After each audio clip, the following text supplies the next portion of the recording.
Among the three potioneers present, Giggs and the ministry potioneer had clearly deferred to Severus. No one doubted his skill in potions. He was acknowledged throughout the magical world as a potions master, not merely in Britain. As all eyes turned to him, Severus did not demur. He moved to the bedside and began to examine the unconscious girl. He did not need to look long. The information Slughorn had given him was enough to identify the draught of living death already administered. What he wanted to know now was how the potion had affected the victim. Although she was the daughter of a duke, she was still a muggle. Wizards rarely interacted closely with muggles, and except for malicious groups like the Death Eaters, it was almost unheard of for a wizard to intentionally harm one. Severus tapped his wand lightly above the girl's forehead to confirm her condition. She bore the hallmarks of the draught of living death. But he noticed anomalies. He frowned, pulled back the blanket, and poked her waist with his wand. Was there something wrong with her body before this? He asked. Kingsley glanced at the ministry employee stationed there. The man hurried to answer. Yes, her family says her name is Patty. When she was 7, she was in a car accident that severely damaged her spinal cord. Her lower body is permanently paralyzed. She uses a wheelchair. Did she attend school? Severus continued. The employee, baffled at why these details mattered for an antidote, still answered. She was taught at home after primary school, private tutors. She completed secondary education and some university courses as a muggle. So she stayed at home most of the time, rarely went out? Yes, her family didn't seem keen on her going out. Severus sheathed his wand and stroked his chin. Have you looked into her social life before she was drugged? At that, Kingsley could not help himself. Professor Snape, we are here to find a way to produce an antidote. The criminal investigation is being handled by other aurors. Severus met his gaze and shook his head. I'm asking these questions precisely to find a way to make the antidote. This draught of living death isn't just a stronger dose. The potion has an excessive amount of saprophoros beans and roughly 3 additional, unusual ingredients. Saprophoros beans are easy to counter, he continued, but unless we identify those 3 extra ingredients and know how they affect the potion, we cannot create a targeted antidote. Kingsley's expression darkened. You mean that if we don't know what was added to that bottle, we can't develop an antidote? We could try permutations, trial and error, Severus said as he stepped back from the bed to let Giggs and the other potioneer work. But who knows how many ingredients might be compatible with the draught of living death, or whether the additives are even known substances. Gambling on an antidote like that would be far worse than trying to win the Daily Prophet's lottery. The room went quiet at Severus's blunt assessment. Only Harry, standing beside him, looked up at his professor and thought of the confident lie Severus had told without blinking. If Harry hadn't been to Slughorn's house with Severus, he would have believed him now. Giggs and the ministry potioneer examined Patty more thoroughly, taking 2 drops of blood among other tests. Their findings were no more informative than Severus's. We can only tell that the potion contained an excessive amount of saprophoros beans, the ministry potioneer said. But if that were all, Severus replied, she should have succumbed immediately. The fact that she's alive in a comatose state proves what I said. The potion was modified with additional ingredients that tempered the effect of the beans. Kingsley's face tightened. This made the situation far more complicated. So we must find the wizard who brewed this potion. Or the remaining potion itself, Severus said. If we can find the liquid, we can reverse engineer the ingredients. Giggs looked to Kingsley. You haven't traced the source of the bottle yet? Even worldwide, there are few who could alter so common a potion in such a way. Kingsley shook his head. We've questioned anyone in Britain who might be capable of brewing such a potion. No one admitted it. Robards is leading a wider inquiry, checking potion dealers across Britain who sell the draught of living death, tracing supply chains, asking if anyone sold large batches recently. That's sensible, Severus muttered. To improve a basic potion, one would need many experiments. Failed batches with ordinary effects are likely sold to recoup costs. Tracking sales could reveal a pattern. Kingsley's tone was guarded. He did not say he had become wary of the potioneers. In the Auror office, there was suspicion that one of the 4 present, Slughorn, Snape, Giggs, or Borage might be lying. Aside from them, few could have brewed such an altered draught. The truth was that until they caught the culprit or located the potion itself, preparing an antidote would be nearly impossible. The original plan to save the victim first and interrogate her later was effectively ruined. Everyone, Kingsley said, the chance of making an antidote without knowing the ingredients is slim, but we must try. Even the smallest possibility is worth pursuing. He looked at the three potioneers. If possible, spend the next 3 days attempting to concoct a universal antidote for the drought of living death. The ministry will cover all materials and labor. We'll try for 3 days. If it fails, we must wait until the potion's source is identified. Kingsley had another motive. Keeping Giggs and Severus occupied under the guise of working on an antidote would distract them from Robart's investigation. Giggs, straightforward, agreed immediately. Severus, however, noted the subtext and did not reply. Instead, he moved back to Patty's bedside and gently pushed back her long brown hair. Everyone watched. Kingsley stepped forward and saw 2 shallow wounds on the girl's pale neck, easily missed if you weren't looking closely. "Did anyone notice this?" Severus asked calmly. Kingsley's face flushed. He had no excuse. "This year's rookies are hopeless," he muttered. Severus shook his head. "I'm not reprimanding the Aurors, but it's clear she's not only been poisoned. These wounds on her neck were made by a dark creature." He straightened his robes and met the room with cool intensity. "And I am skilled in more than potions." The others exchanged puzzled looks. Seeing no response, Severus cleared his throat. "Ahem. Apart from potions, I consider myself a master of the defense against the dark arts. I have applied to Headmaster Dumbledore for years, requesting a transfer to teach defense against the dark arts." Kingsley seemed to grasp the implication and asked hesitantly, "So you would?" "Since this case involves both potions and a dark creature," Severus interrupted, "I will remain and assist with the investigation." 22. What kind of person? Kingsley had no reason to refuse Severus. Brewing an antidote was inherently a gamble. It didn't require miraculous skill, and it didn't much matter who attempted it. Kingsley's real aim was to keep Severus occupied and in plain view of the Aurors. If Severus wanted to stay and investigate while the Aurors watched, all the better. As for the self-proclaimed defense against the dark arts master Severus claimed to be, few in the wizarding world had seen him do much in that subject, but his talent with the dark arts was, like his potion-making, top tier. The difference between dark arts and defense against the dark arts was mostly semantics. Kingsley could tolerate it, even if it left a bad taste in his mouth. After confirming the arrangements, Kingsley left with the others, leaving only the ministry liaison, originally assigned to coordinate with the mansion's staff to see that Severus and Harry had rooms. The liaison hurried off to find the butler and prepare guests' quarters. Meanwhile, Severus quietly set a task for Harry. He led his student to the end of the second-floor corridor and through a tall window, pointed to a group of children playing ball on the lawn below. The younger ones looked 6 or 7. The oldest were about 10, Harry's contemporaries. "You, go and infiltrate them, Harry." Harry stared, then looked down at the laughing children. "Infiltrate them?" "Yes, make friends, then find out everything you can about Patty through them." Severus spoke earnestly. "Children are easiest to get information from. If you get on their side, they will tell you the truth. Don't approach them like it's an interrogation. They'll sense it. Just play first. Once you're trusted, then you ask questions." Harry hesitated for a moment, then, with a faint edge to his voice, said, "I'm a child too. Is this how you coax me, teacher?" Severus made a sharp tsk, proving that having an overbright student could be trying. He flicked Harry on the forehead. "Learn the method before you criticize it."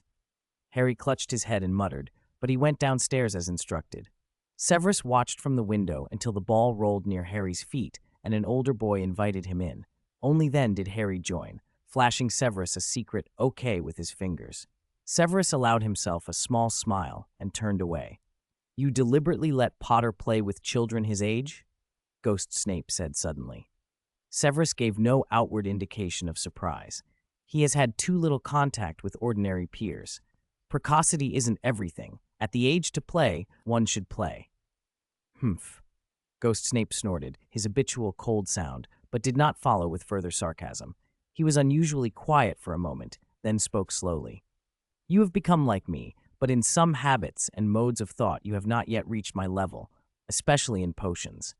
Severus felt the remark cut deeper than mere mockery. What do you mean?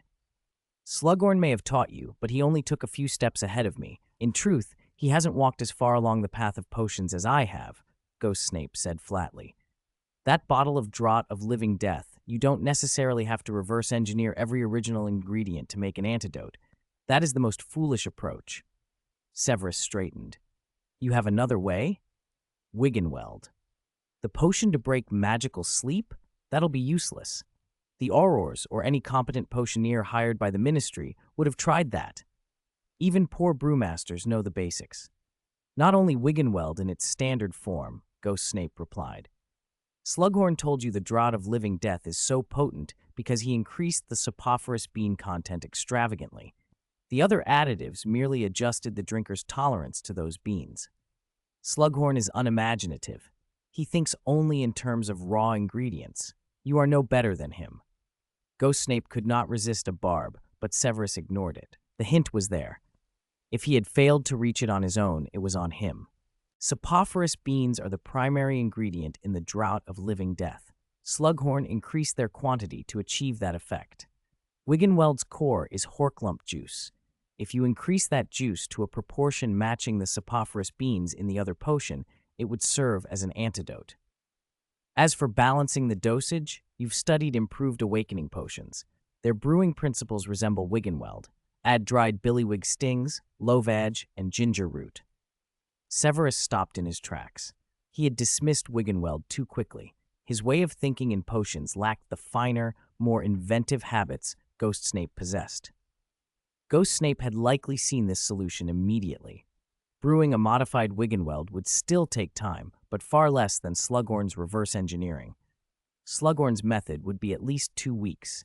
An adapted Wiggenweld might be ready in a week, possibly 5 days if everything went smoothly. That could make a decisive difference for the sleeping girl, Patty.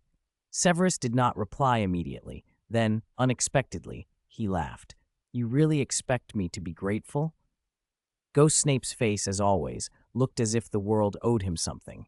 I don't want you to waste my reputation. Resolve this quickly. It's better for everyone.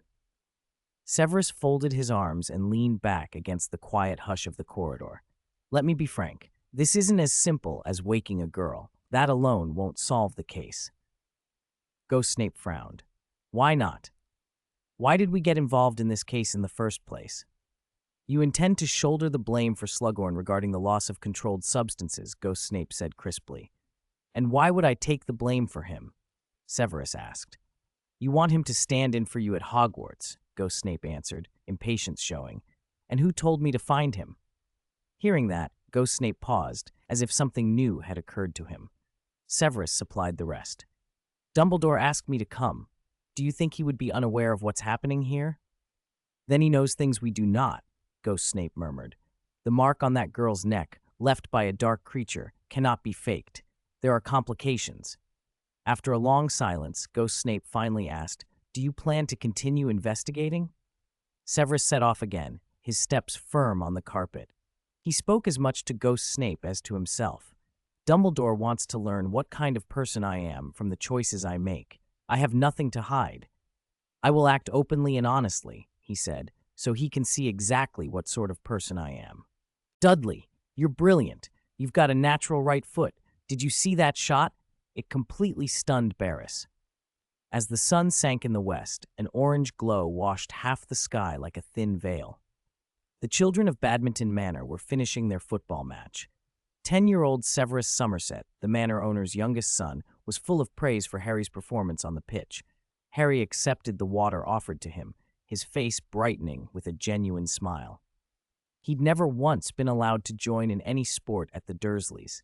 He hadn't known he had a knack for ball games. This afternoon, under the sunlight, it was as if a different boy had come to life, his smiles far more numerous than anything he'd had in the whole of the last month. Only after the match ended and most of the children drifted off across the grass to find their families did Harry remember the task Severus had asked him to do. He felt a little guilty, ashamed that he'd been so quick to lose himself in the game and to forget his teacher's instructions. It wasn't too late, though. The boy beside him was Severus Somerset, the youngest son and the younger brother of the victim, Paddy. There was no one better suited to draw information from.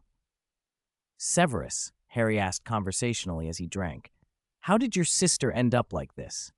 Severus, who'd been very useful on the field, was blunt. "It's all my dad's fault." Harry pricked up his ears. Seated on the grass, the talkative 10-year-old told his story without prompting. "He doesn't like Paddy. She hardly ever leaves her room. But I know her. She longs to go outside. When she tells me stories, she always talks about her grandfather's farm in the Cotswolds. That's where she lived as a child." "Her grandfather?" Harry probed. "Yes, we have the same father, but my mother isn't her mother." "What happened to her mother?" Harry asked. Severus's face went shadowed. "She died when Paddy was 7, and Paddy lost her legs in the same crash. My dad was driving. I heard he'd been drinking." Like most children, Severus didn't understand secrets meant to be kept. He leaned close to Harry and whispered conspiratorially. "My dad's been avoiding responsibility. He thinks the accident was Paddy's fault. When he drinks, he brings it up and shouts at her." Harry felt a surge of sympathy for the girl lying upstairs at Badminton Manor. "Do you get on with Paddy?" Severus puffed his chest out. "Paddy's a good girl. She looked after me when I was little. I promised I'd take her away when I was grown so she wouldn't have to live with Dad." Then his voice dropped. "Except now, this happened. I don't understand. Paddy's kind and beautiful. Why would her family hate her? Who would want to kill her?" Harry was stunned. He didn't understand it either. The Dursleys had never liked him. They had adopted him. So why would they hate him so much? Why treat him so badly? He thought of those questions, then forced his attention back to Severus and chatted lightly about other things concerning the girl. While Harry had been sweating on the field, Severus had not been idle.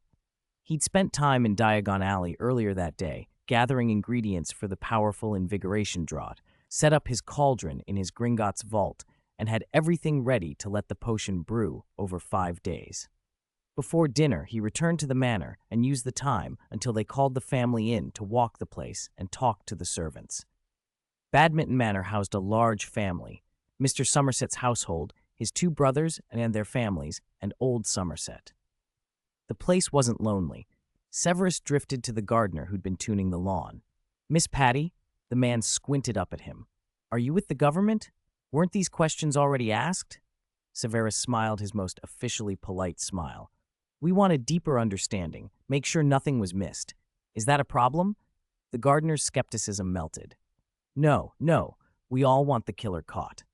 He wiped sweat from his brow, leaned on his spade, and began to speak.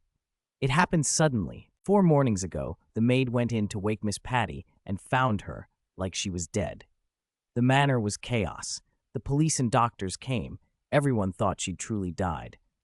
Mr. Somerset shut himself away. He was in agony. Only then did we all realize how much he cared for his daughter. Mrs. Somerset handled the preparations. She's never liked Paddy, but she still made the arrangements for the funeral.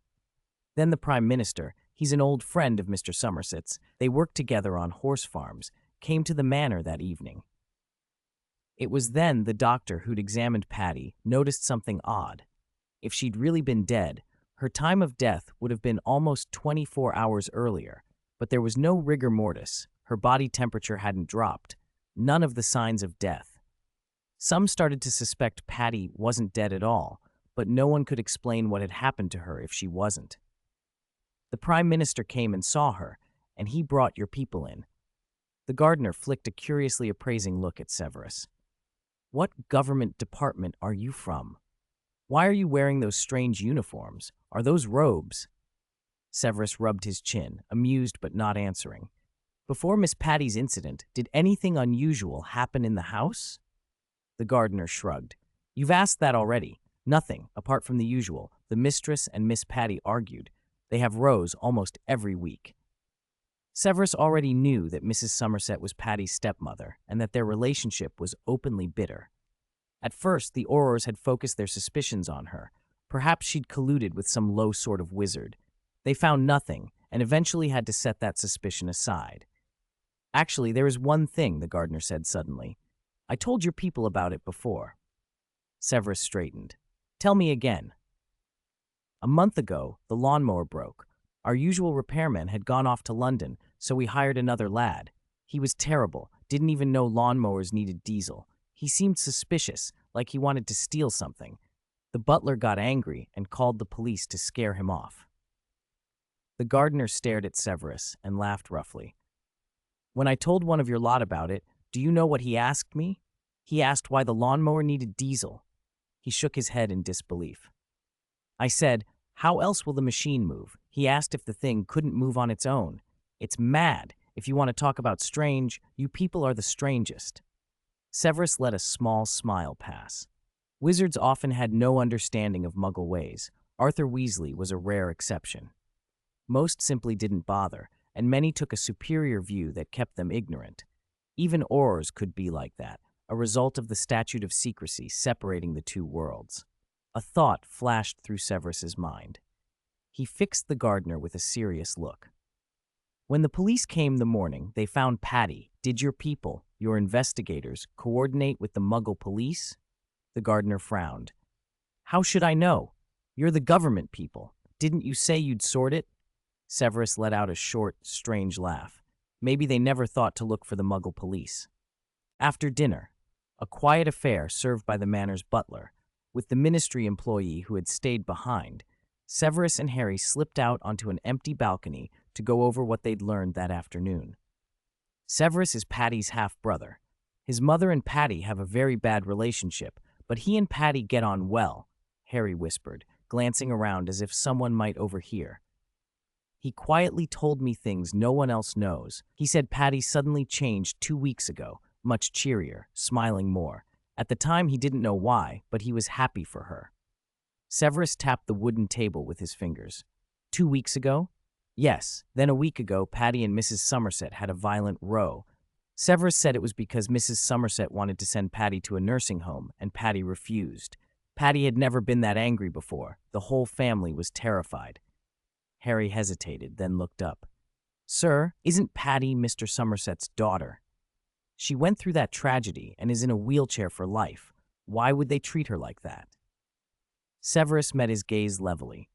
People don't react to catastrophe in a single uniform way, Harry. Some face what happened, change themselves, and build a better future. Others sink into the setback. They waste their lives on it and are never able to pull themselves out. And some choose to escape. They shift the blame for their failure onto someone innocent, berating and abusing them as if that will ease their own guilt. Harry blinked. So Mr. Somerset is the third kind? From what we've seen, it appears so. How can anyone be like that? Harry's indignation flared. How can a father be so cruel? Even a snake isn't this cold-blooded. Severus's voice softened. When he first thought Patty was dead, he was distraught, locked himself in his room, refused to come out. Harry looked puzzled. Then does he love her or not? Humans are rarely simple, Severus said. You can call what he feels love, or you can call it something else. But make no mistake, for the harm he's done, he's a coward and unfit to be a father. Seeing Harry's continued perplexity, Severus realized this was a lot for the boy to process. Better to start the lesson now than later, he thought. He checked his watch and rose. Break's nearly over. We have things to do. Harry sprang up. Where are we going? Severus produced a pipe from his pocket, placed it between his lips, and set off briskly. To assist the police with their investigation. Inspector Gordon had been in a good mood. Bristol had been quiet lately. The usual petty thefts that kept officers busy, nothing to break anyone's spirits. He just left a dinner with colleagues and was driving home, humming along to Annie Lennox on the radio. Badminton Manor's case had been handed to another department by higher-ups, and Gordon was more than happy to see it go. Cases involving the aristocracy were always a headache. He had intended to pass the clues and evidence to whoever came for it, but 4 days had passed and no one had arrived. Civil servants were not known for their haste. Lost in the music, he nearly ran them down. Under the car's headlights, 2 figures suddenly stood in his path. one tall and one small. His foot slammed the brake. The tires shrieked on the gravel. When the car stopped, Gordon was sweating and breathing hard. He unbuckled his seatbelt, swung the door open, and peered out at the pair who hadn't even flinched.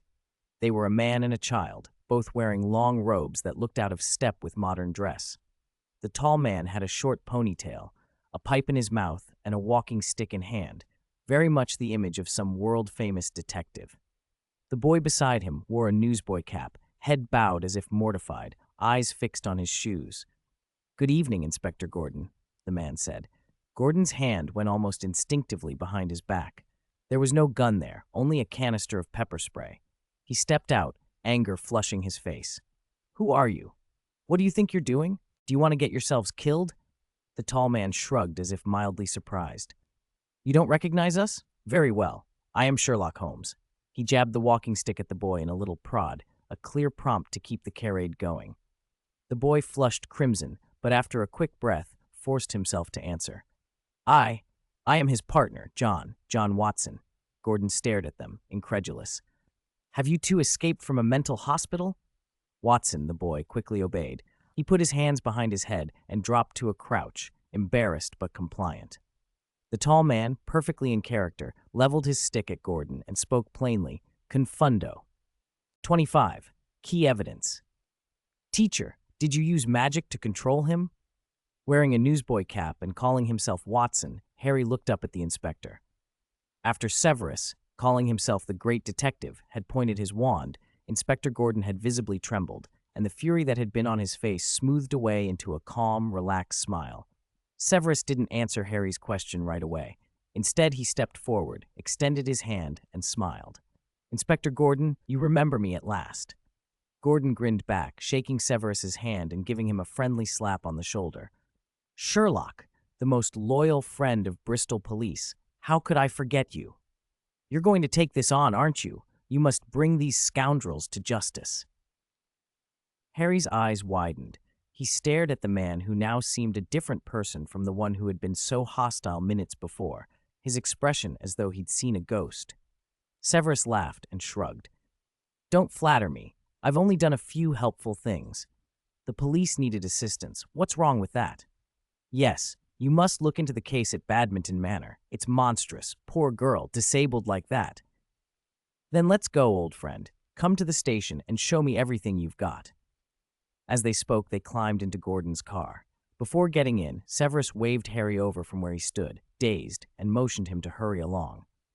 Harry followed and rode in the back seat with Severus as Gordon chattered on about Sherlock Holmes and his exploits. Gordon rattled off story after story, as if they were public record, exposing the Red-Headed League, catching the bank vault thieves, deducing a murderer by bloodstains, a ring and tobacco ash, and even the climactic battle with Moriarty at Reichenbach Falls and Holmes's supposed death and escape. He grew increasingly emotional recounting them, and Severus had to remind him to hold the steering wheel steady. Harry listened in a fog until it finally clicked. These were the cases from the adventures of Sherlock Holmes. To Gordon, however, they were real events, and Severus was indeed that Sherlock Holmes. "This is the Confundus charm," Severus murmured when Harry's shock showed on his face. "It can briefly alter a person's perception. It's the spell most commonly used by a wizard dealing with a muggle." He left it at that, not launching into the long lecture about how wide the Confundus charm's range could be, or that some masters could cast it without wand or incantation. He was one of those masters, but because Gordon was an ordinary muggle, he had used the charm in the obvious way. It was enough to make the man receptive. Soon they were at the Bristol police station. Gordon invited them in with obvious pride, led them to his office, unlocked a filing cabinet, and laid out transcripts, crime scene photos, and the physical evidence he'd gathered for Severus to examine. Severus began with the witness statements. Police had recorded interviews with everyone at Badminton Manor, Mr. Somerset's family, and the household staff. Several comments had been highlighted in red. Patty's younger brother had noticed a change in her behavior. Her father and stepmother said that 2 or 3 weeks earlier, the once listless Patty had suddenly started smiling, something completely out of character. Mr. Somerset had asked what had caused it, and Patty had replied coldly that it was none of his business. Around that same time, the cook, when counting supplies each morning, began finding that prepared dishes and desserts were missing from the pantry. The butler lectured the staff, assuming some servant was stealing. Servants also reported occasionally hearing a motorcycle in the garage at night, only to open it and find nothing amiss and the bike parked neatly. The police transcripts were far more detailed than the Auror's notes from the manor. The Muggle police had done a thorough Muggle investigation. The Aurors, constrained by ministry rules, couldn't simply use veritaserum or call in a legilimency specialist, and so had been awkward in that environment. Severus flipped through the photographs. Patty's bedroom was tidy, no signs of a struggle. The police had even photographed 2 shallow wounds at the side of the back of Patty's neck, wounds the Aurors had apparently overlooked. The forensic report suggested they might be animal fangs. The evidence tray held several items: a silver button from Patty's pajamas, a notebook with its last page torn out, containing childhood photos of Patty with her mother, a tulip-shaped brooch. Then there was one item set apart from the rest, completely out of place in that bedroom, inconsistent with Patty's social position, something that made Severus's eyes light up when he saw it. "Watson," Severus said, turning to Harry, "do you remember when we were guests at Professor Slughorn's and he told us who was at the party the day the potions went missing?" It took Harry a couple of seconds to realize Severus was addressing him. Of course he remembered. It had been that morning. He answered from memory. There was a broommaker and his son, a band, a newspaper editor, a former team captain, and a newly risen best-selling author and his vampire friend. Severus waited for him to finish, then held the sealed evidence bag up. "And which of those guests do you think would be connected to this?" Harry recognized it at a glance. A head of garlic. 26. Identify the murderer. We should have gone to Nocturne Alley and bought a bottle of Draught of Living Death, not pinched one from Slughorn. About 10 kilometers from Badminton Manor, in an abandoned forester's hut, the short, plump, bespectacled wizard, Eldo Wapple, wrestled with a 7-meter length of hemp rope. He looped one end into a triple coil and slowly wound the rest around it. The pale, handsome young man called Grip still looked terrified. "You're the one who said we were skint. Every nut counts. One less bottle of Draught of Living Death. Slughorn will never notice," Grip whispered. "We? You've never had a nut to your name. It's always me paying." Wapple glared. "I wanted to save a bit, but now it'll cost twice as much. Damn it, why did Slughorn have to leave a special bottle of Draught of Living Death lying around?" Grip offered no reply. He began to pant. His face went even paler and red sparks seemed to flash in his eyes. "Wait, wait!" Wapple snapped, dropping the half-finished rope and springing up. Just as 2 fangs began to show on Grip's lower lip, Wapple had already pulled a small vial from a crate and jammed it between Grip's teeth. Grip drained the blood replenisher they'd bought yesterday in Diagon Alley. The awful signs faded. He sucked the bottle dry, then eyed Wapple's crate with hopeful hunger. "Any blood-flavored lollipops left? I've held back for ages. Let me taste that glorious flavor again," Grip begged. "So now you see why I wanted to save the cost of that Draught of Living Death. Look where every sickle goes." Wapple muttered, utterly exasperated. But he fished out a lollipop and tossed it to Grip. Grip caught it, but instead of looking pleased, he slumped, shoulders sagging. "Sorry, I dragged you into this." Wapple paused mid-grumble and walked over to stand beside his friend. "No need to apologize. I volunteered. I'm counting on that vampire book to make my fortune. Then I'll get back every newt I've spent on you, doubled." "Stop lying." Grip covered his face. "You took me to butter up Horace Slughorn so he'd promote your new book, and thanks to me, you've offended him." Wapple punched his shoulder in irritation.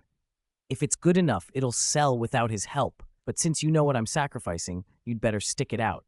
Cheer up, Grip. Remember, you promised her. You promised." Grip lowered his hands and stared at the lollipop. "Right, I promised her. I'm a thief, a liar, someone the goblins rate 0. He tore at his hair. "But I promised her." "Then do it," Wapple urged. "Things can't get worse. Even if the Aurors catch us and the Wizengamot sentences us, there's nothing left to lose." Grip said nothing more. With trembling fingers, he slowly unwrapped the lollipop. Yeah, it can't get worse than this. It can't. Wolpel abandoned the cursed rope, pulled out quill and parchment, and declared resolutely, I'll keep writing. I'll finish the story, even in Azkaban. Vampire, Harry declared, eyeing the garlic. Only vampires fear garlic. And the bite on Miss Patty's neck, clearly a vampire's work. She was drugged and attacked by one. It's that new best-selling author and his vampire friend. They stole Professor Slughorn's draught of living death at the party and pulled this off, Severus said. Even Harry could deduce it at the sight of garlic. Severus had seen it immediately. The Aurors had underestimated how useful mundane clues could be. If they'd liaised with the Muggle police, even without Slughorn's full information, they might have made major headway. Instead, Severus now reaped the benefit of the discovery. The culprits are virtually certain. Only the motive for attacking Patty remains unclear, he said, setting down the garlic. That will come to light once we catch them. Come, Harry. We've done enough for today. Time to rest. Tomorrow we'll see Slughorn and find out where our best-selling author and his vampire companion are. Chief Gordon eagerly held the door and offered them a ride back. Severus politely declined, thanked him, and vowed to solve the case swiftly, worthy of the name Sherlock Holmes. Gordon, thrilled, stood at the station entrance and watched the great detective and his assistant disappear into the night. Harry was too young for Severus to risk apparating with him. Splinching would be disastrous. So once out of Gordon's sight, Severus hailed a cab and they returned to Badminton Manor. On arrival, they found the remaining staff member frantic at their unexplained absence. He sighed with relief when they reappeared. Professor Snape, he said, almost pleading, since you've stayed on, you're effectively an auxiliary member of the investigation team. If you plan to go out again, please inform me first. Otherwise, I can't answer to the ministry. Severus knew exactly what the man feared. The Aurors had put him on a list of suspects. They disliked unexplained disappearances. We merely went for a walk. Very well. Advance notice. I'm going out tomorrow morning to see Professor Slughorn. If all goes smoothly, I'll be back by noon. Seeing the man's worry, Severus added, my student Dudley will remain here. Since tomorrow's mission might turn violent, Severus and Harry had agreed to leave Dudley behind. He could play with his new friends at the manor. Relieved that at least one of them would stay, the employee finally relaxed and looked gratefully at Severus. Thank you, Professor Snape. You're nothing like the rumors. Truly a good professor. 27. Kidnapping. Early the next morning, Severus left Badminton Manor. Harry stayed behind. This outing might be dangerous and was not suitable for him. When Severus arrived at Slughorn's old residence, he could tell at a glance the portly host was more tense and haggard than the day before. The moment Slughorn saw him, he blurted out, I've received some news. The Aurors from the ministry have found the potion dealer I often work with. Then they probably won't get to you in time. Severus interrupted, patting Slughorn on the shoulder. The culprit is almost certainly Eldred Wurple and his vampire friend, the two who attended the banquet for the first time that day. Slughorn stared at him. Them? Are you sure? That vampire seemed timid, and Eldred Wurple is an old student of mine, a man who's always trying to make a fortune off books. He came asking me to promote his new work. And why would they want to harm a muggle? What grudge could they possibly hold? It looks likely to be them. I found a head of garlic in the victim's bedroom. Only a vampire would hate that. Slughorn's voice trembled. Severus met his eyes. Tell me where they live. I'll go to their door. Whether they're guilty or not, once I see them, the truth will come out. Slughorn did not hesitate. He pulled out a sheet of parchment and wrote an address. Wurple has been working on a book about vampires called Blood Brothers, My Life Amongst the Vampires. For the last year, he and his vampire friend have been living here. Severus glanced at the location, an isolated house in a forest on the outskirts of London. Without lingering, he apparated back to London and then to the wood-enshrouded manor. The castle smelled faintly of old smoke and damp. At the gate, a goblin who lived there sized him up and said, You looking for Eldred Wurple and Grip? I'm looking for them too. Those two idiots haven't been back for half a month. Severus frowned. The goblin did not seem to be lying. Wurple and Grip had been gone a long time, and their whereabouts were unknown. He turned to leave through the trees. The worst-case scenario would be that they'd fled Britain entirely. But if they intended to flee right after committing a crime, why drug a disabled Muggle girl? The draught of living death they left behind wasn't an outright killing potion. If a vampire and a wizard wanted to murder, they had easier ways. What were they trying to do?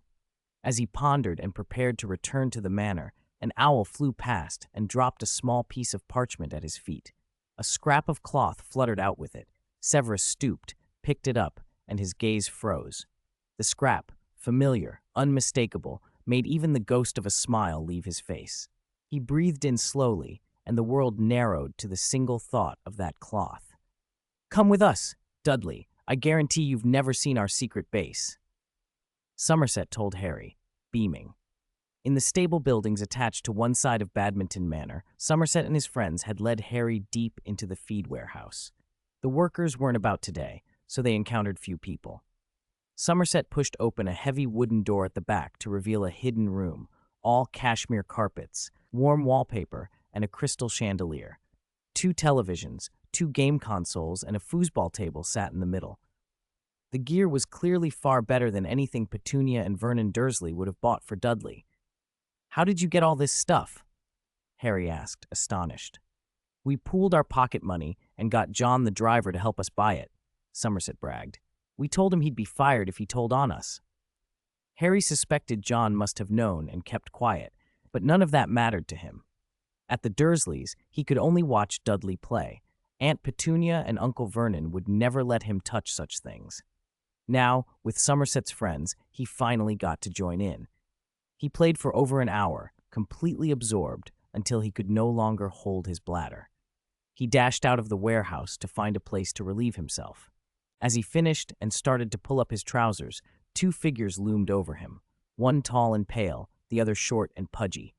Harry's instincts went sharp. He recognized the tall man at once. The pale, handsome, yet slightly cowardly look was familiar from when he'd seen him at the Leaky Cauldron and in Diagon Alley. The shorter man was the pudgy wizard he'd also seen in Diagon Alley. "Who are you?" Harry demanded, stepping back. "We won't hurt you. Be good, child, be good." The shorter wizard tried to sound soothing while pulling a rope from behind his back. Harry turned to run and shouted, "Help! Help!" Before his cry could carry, 2 spells struck from behind. Incarcerus, rope snaked out and bound around him. Locomotor Mortis hit him, and his legs felt glued together. A hemp rope, the kind a person might carry, flew over and wrapped him tight. The short man and the pale young man were Eldred Wurple and Grip, the vampire. Wurple crouched and tightened the rope further, worried the conjured ropes might vanish and allow Harry to escape. The warehouse was large and sound died in its depths. Somerset and the others were so absorbed in their games they might not even notice. Harry's face flushed as the hemp choked his breath. "You're tying him too tight! He can't breathe!" Grip hissed. Wurple loosened the rope a little. "How do we get away now?" "Apparition," Grip asked anxiously. "We can't side-along apparate with him. He's too small. Things go wrong." "We don't have the keys," Wurple snapped. "What we're holding are wands, not troll clubs." Wurple picked up the rope again. "Come quietly. We won't hurt you, child, as long as you're a good boy." "Don't be so mean to him. He's just a child," Grip pleaded. Harry forced himself to breathe calm, but knew at once this had been planned. They'd been watching. Why kidnap him? Henchmen of you-know-who? Enemies of his parents? How did they even know he was Harry Potter? Wurple and Grip bundled him toward an old motorcycle tucked away in the warehouse. "Are you sure you can ride this?" Wurple asked nervously. Grip swallowed and nodded. She taught me." They pushed the bike out. Grip stepped on the clutch and revved while Wurple, following instructions, touched the ignition with Alohomora. The engine roared to life. Wurple sat behind, straddling the bound child, and they tore out of the stables, raising a cloud of dust. It was another hour before Somerset and the others noticed Harry hadn't come back. By then, any trace was gone. Harry didn't know how long they'd ridden. He was wedged between Wurple's bulging belly and Grip's thin back, nearly suffocating. When the bike finally stopped, Grip carried him off with an apologetic look.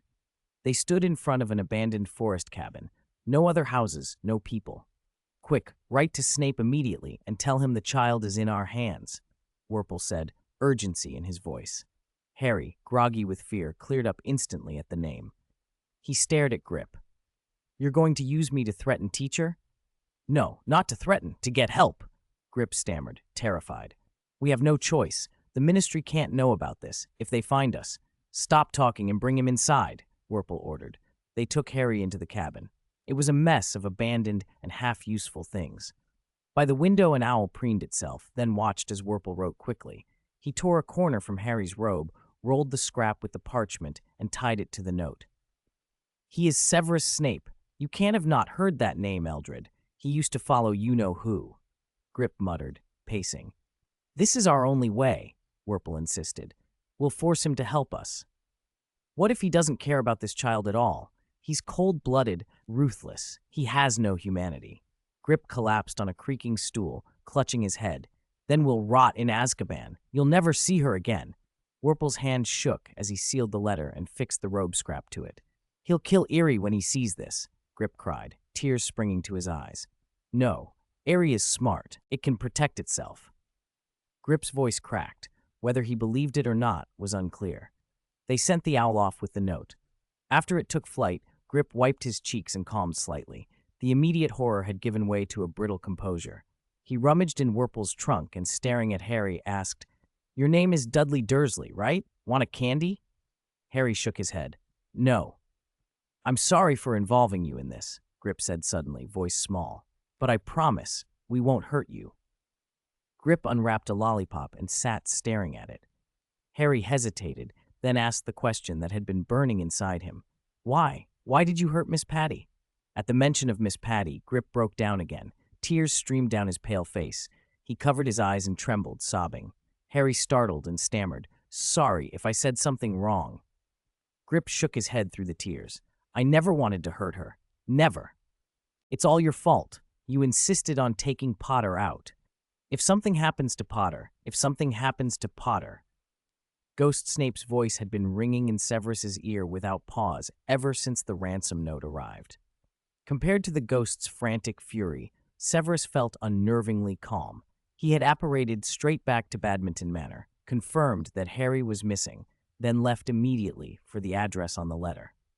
Stop shouting, old Snape, he had told the ghost. Where's your usual composure? Nothing will happen to Harry. Severus gripped his wand and pushed into the thick woodlands 7 miles from the manor. Putting aside that Dumbledore wouldn't allow Potter to be put in needless danger, look at Wurple and Sanguini. They kidnapped Potter and then had the audacity to send me a threatening letter demanding a meeting. They have an agenda. They'll protect Harry. They won't hurt him. Who can guarantee there won't be an accident? The ghost snapped. What if something happens to Potter? What if they go too far? Severus thought of all the times Ghost Snape had tried to pin blame on him and felt the old irritation flare. Then don't start blaming me with your what-ifs, he shot back inwardly. If you hadn't squealed to your master back then, would Harry's parents be dead? If they weren't, would I have needed to take him in the first place? The ghost's rage simmered without finding purchase. Severus always knew the precise pressure points.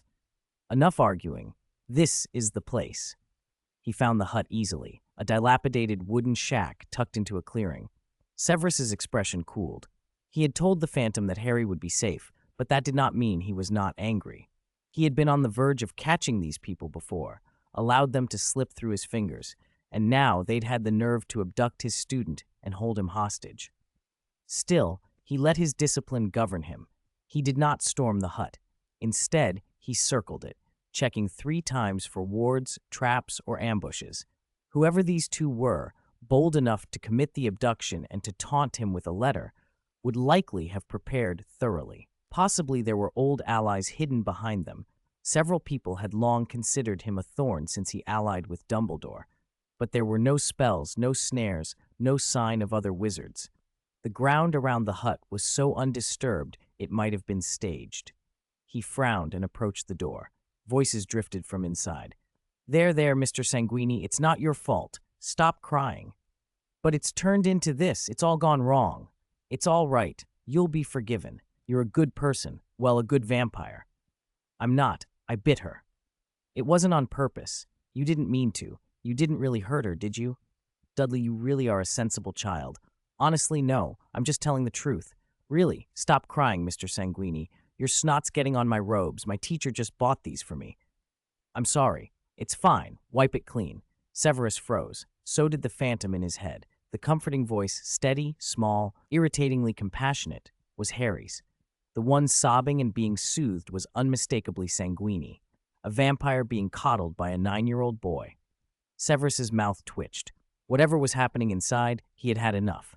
He flicked his wand and cast a nonverbal blasting curse at the door. The old wood burst inward in a spray of dust and splinters.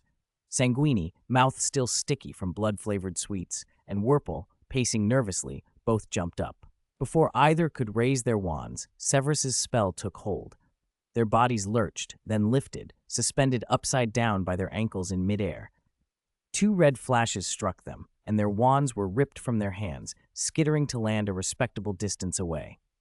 Severus stepped through the smoke, calm as ever. With a flick, he untied the bonds around Harry. With another, he transformed a small stool into an elegant, high-backed chair and sat, crossing one leg and resting his arm on the armrest as if he had nothing else to do. He looked at the wizard, and the vampire hung awkwardly before him. "Do you have any idea who I am?" he asked flatly. Harry watched, wide-eyed. Since his time at the Dursleys, he'd heard hints that his teacher had a fearsome reputation in the magical world, but watching it was another thing entirely. Sanguini's face had drained of color. He dared not meet Severus's eyes. Werple, who had been full of bluster just moments before, looked a ghost of his former bravado. "You are neither Albus Dumbledore nor Lord Voldemort," Severus said quietly, letting both names land like blows. "So what gave you the nerve to kidnap my student and attempt to use him to threaten me?" At the mention of those forbidden names, both Sanguini and Werple trembled. Sanguini gathered what courage he had left and peered down at Severus with a pleading, humiliated voice. "Professor Snape, punish me as you will, even kill me if you must. But please, please let Miss Patty live. I beg you, let her live." 29. Blood Nymph's memories. Severus had considered every possibility. The case had caused such a stir that senior officials in both the Muggle and Wizarding governments were watching. It had been Dumbledore who had pulled him into it, indirectly.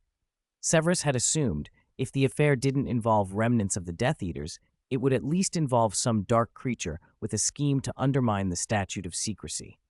What he had never expected, however, was that the vampire before them, who looked positively foolish, didn't seem to have any plan at all. Even the kidnapping, dragging Harry out to try to blackmail him, had the air of a sudden whim. What did the creature want? A rich girl to fall for a poor boy? A melodrama romance between a vampire and a semi-paralyzed young lady? If that were the case, why not simply elope? Why steal Slughorn's potion and drug her? Severus saw only chaos where there should have been motive. Harry, awkward and earnest as ever, stepped forward. "Professor, Mr. Sanguini and the others aren't bad people. He really wants to save Miss Patty. What a man is not determined by what he says, but by what he does," Severus cut in. He studied Sanguini's pleading, ashy face, and his tone grew unexpectedly gentle. "Mr. Sanguini, relax. I know you want to tell me something. It's all right. Some things don't need to be said aloud. I can see for myself. Take a deep breath, then relax, relax." Sanguini, as though affected by an invisible charm, obeyed. He drew 2 deep breaths. The taut panic in his shoulders eased. His heavy panting slowed, his gaze glazed. His mind, fragile and porous even before, was now open. Severus tapped Harry with his wand. "Look into his eyes. Look with your heart." Harry swallowed. Under Severus's wand he felt different, as if a door had been opened inside him. He stared into Sanguini's eyes, and they became a whirlwind. The vortex widened, spun, and pulled him in. He felt a momentary stomach-dropping fall. Then the world settled beneath his feet. They were no longer in the cabin in the woods. Harry stood in the gardens of Badminton Manor. Severus was at his side, a silent anchor, his hand on Harry's shoulder to tell him to watch and not move. "Kid, do you even know how to fix this or not? I only picked you because you looked young and strong," a voice barked. By a broken lawn tractor, a gardener watched the tall, pale stranger with suspicion. Sanguini, clumsily dressed in a greasy jumpsuit he'd obviously stolen, offered a sheepish grin. "Sir, of course I can fix it. I'm the best mechanic around, but could you bring me some water?" I'm a little thirsty. The gardener scowled, impatient, but agreed. Fine, stay here, don't go anywhere. The man went. As soon as his figure disappeared into the house, Sanguini fumbled for a hidden wand and muttered, Reparo. Magic took hold of the tractor. Chipped paint peeled back into gloss, worn internals mended and smoothed, even rips in the seat stitched as if new. Sanguini exhaled in relief, pocketed his wand, and froze. Across the way, in a third-floor window, a young woman in a wheelchair watched him. A pale face, bright blue eyes, she had seen everything. Panic snapped through him. For a heartbeat, his mind emptied. Then he recovered himself with frantic improvisation. He found a dry stick and started poking the tractor, like a fool pretending he'd only been tinkering. The woman smiled, charmed, as if she thought she'd watched some clueless country boy at work. And Sanguini, light-headed, was undone. Sunlight, the garden, a girl in a white dress in a wheelchair. That image filled his sight, and nothing else existed. He was in love, utterly and stupidly. Severus, watching the scene like a ghost on the edge of the memory, clicked his tongue. It's over. He's fallen. Harry, uncomprehending, thought the scene had the sweetness of a fairy tale accident. The gardener returned with water. Sanguini blinked, came back to himself, and found the girl at the window gone. He tried to focus on the tractor, but the gardener's incredulous stare made him uneasy. How did you do it? Did you replace the whole thing? The man demanded. Sanguini, distracted, muttered, yeah, something like that. But I was gone less than 5 minutes. It's fixed, isn't it? Sanguini waved him off. Then, when the gardener climbed up and the engine still refused to start, Sanguini protested. No, I fixed it. It should run. The gardener's expression turned suspicious. What are you exactly? When I left, you didn't even know it needed gas, and now it's like you replaced the whole thing, but it still won't start. Sanguini no longer cared about the tractor. A muggle had seen him perform magic. If the Aurors or Obliviator headquarters got involved, his penalties would be ruinous. I need to use the loo. Urgent! He blurted and darted toward the manor. A butler coming down the stairs saw him and stopped him. Sanguini stammered, then panicked when the butler reached for a telephone. He bolted. The memory slid forward in quick, jagged cuts until the manor was wrapped in night. He had returned under cover of darkness. He was clumsy at spell work, far below the level of a Hogwarts student who'd passed his NETs with honors, but it was enough to avoid detection. He reached the 3rd floor and found the door. His hands worked nervously. He smoothed his clothes, straightened his hair, then used Alohomora to unceremoniously open the bedroom door and slipped inside. He crept over the floorboards to the bed, intending to use a simple memory charm and erase whatever she had seen. Moonlight and starlight poured through the window, outlining a pair of eyes. Are you the wizard from earlier? A voice asked. Lights snapped on. Patty, Miss Patricia, propped against her headboard, calm beneath the covers, regarded him. Sanguini pressed his back to the wall. You were waiting for me on purpose, he accused. A cunning flash lit Patty's eyes. You looked so panicked when I saw you.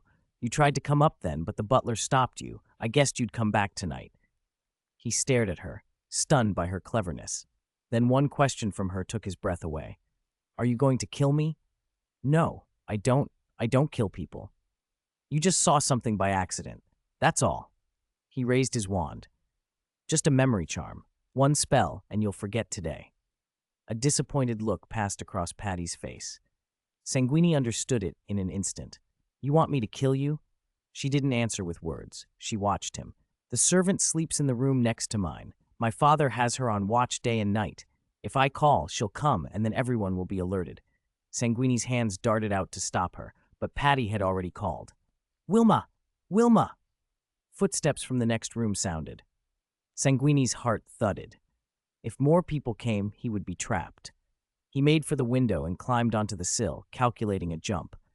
As he moved, Patty's voice floated after him, soft, teasing.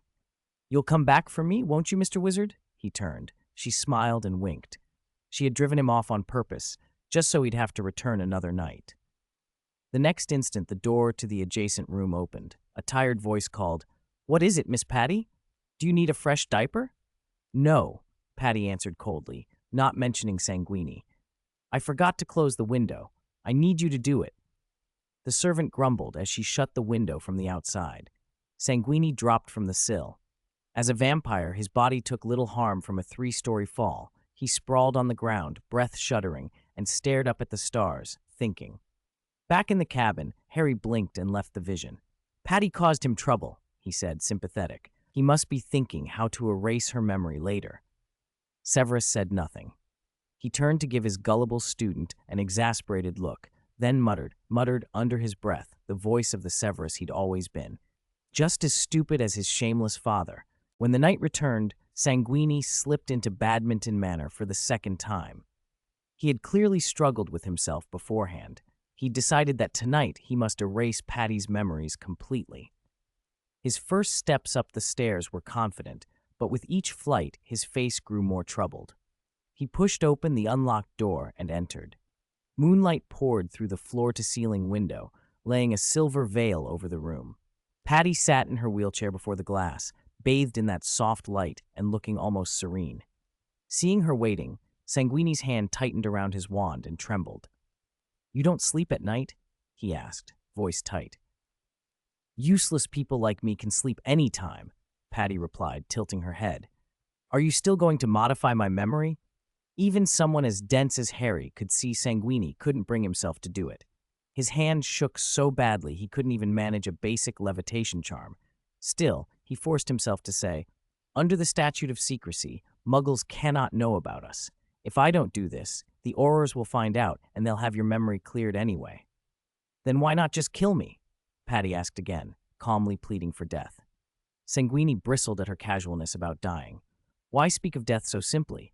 If you truly want to die, do it yourself. The words escaped harsher than he intended. He realized his mistake the instant he'd spoken, and his face went pale. Patty wasn't offended. She only watched him. "They don't let me," she said softly. "I can't even open that window on my own." He went quiet. The room had been stripped of anything sharp. In her condition, even the right to end her life had been taken away. "Have you ever left this room?" he asked at last. "They let me go out, but someone must follow me all the time," she said. "Who wants to be taken out on a leash every day like a dog?" Sanguini stepped forward and took her hand. Patty inhaled sharply. For the first time she showed real panic and helplessness. He ignored that and pulled her toward the window. Together they forced it open, deliberately made difficult by design, and a rush of night air came in, tossing their hair. He let go.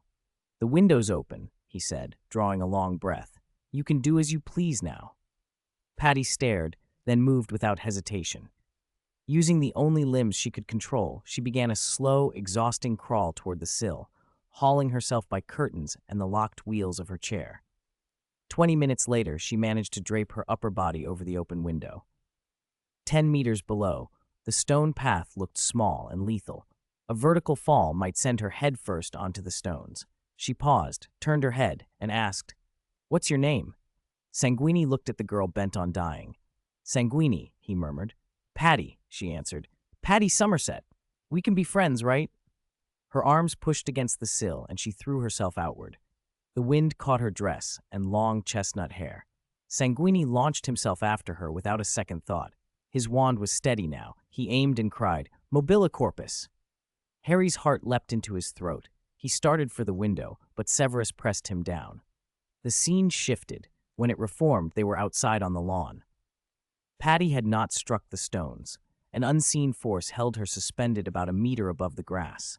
Sanguini landed lightly beside her. Patty, who had already made every preparation for death, returned to herself slowly and blankly and looked at him.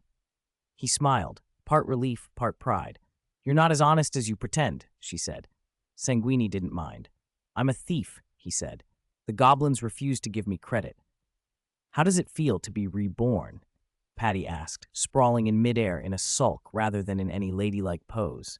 Sanguini hastily waved his wand to help her sit upright. He had never been to Hogwarts. His magic was rough and self-taught. After an embarrassed series of fumblings that spun Patty almost in a full circle, he at last steadied her in a semi-reclining, floating position. "You're a clumsy wizard," she teased. He only glanced away and guided them out of the manor and into the garden. They crossed the lawn to the stables beside the house. With his help, Patty rode a horse for the first time since she'd been confined to a chair.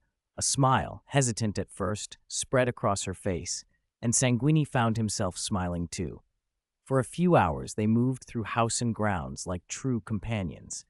Deeper in the stables, Sanguini discovered a storeroom that served as a secret base for Severus and the children, a trove of Muggle video games. None of them knew the controllers at first. They mocked one another and laughed until dawn. That night, by silent agreement, Sanguini never mentioned erasing her memory. Patty stopped speaking of death. Before dawn, he returned her to her room. Night after night, he came. They explored almost every corner of Badminton Manor. Patty discovered Sanguini's interest in the motorcycles and insisted on teaching him to ride. They made so much noise they nearly alerted the servants. Sanguini, convinced her memory would eventually be cleared, told her stories from the tales of Beetle the Bard. They coaxed flower buds to bloom, helped a mare give birth in the middle of the night, and Sanguini used a mending charm to repair the tulip brooch Patty's mother had left her. Patty led him into the kitchen so they could feast at night. They learned each other's small kindnesses and failings, and slowly they became one another's most trusted friends. For a little while, they almost forgot the trouble waiting beyond those nights. But forgetting didn't erase consequences. Eldred Werple, a rising writer in the British magical world and one of Sanguini's friends, noticed and intervened. "You must end this immediately." "Why?" "Minister Millicent Bagnold plans to retire next year," Werple said. "She wants to go out on a high note. The Aurors have been ordered to tighten surveillance. They'll stamp out any scandal." "I'm just making friends," Sanguini protested. "They won't care what you call it," Werple said.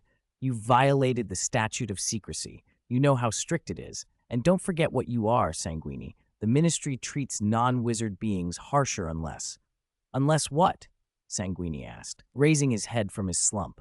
"Unless you marry her," Eldred said flatly. "Make her your wife, and she ceases to be a muggle for the statute's purposes." Sanguini crumpled inward. "I'm a vampire," he said, clutching his head.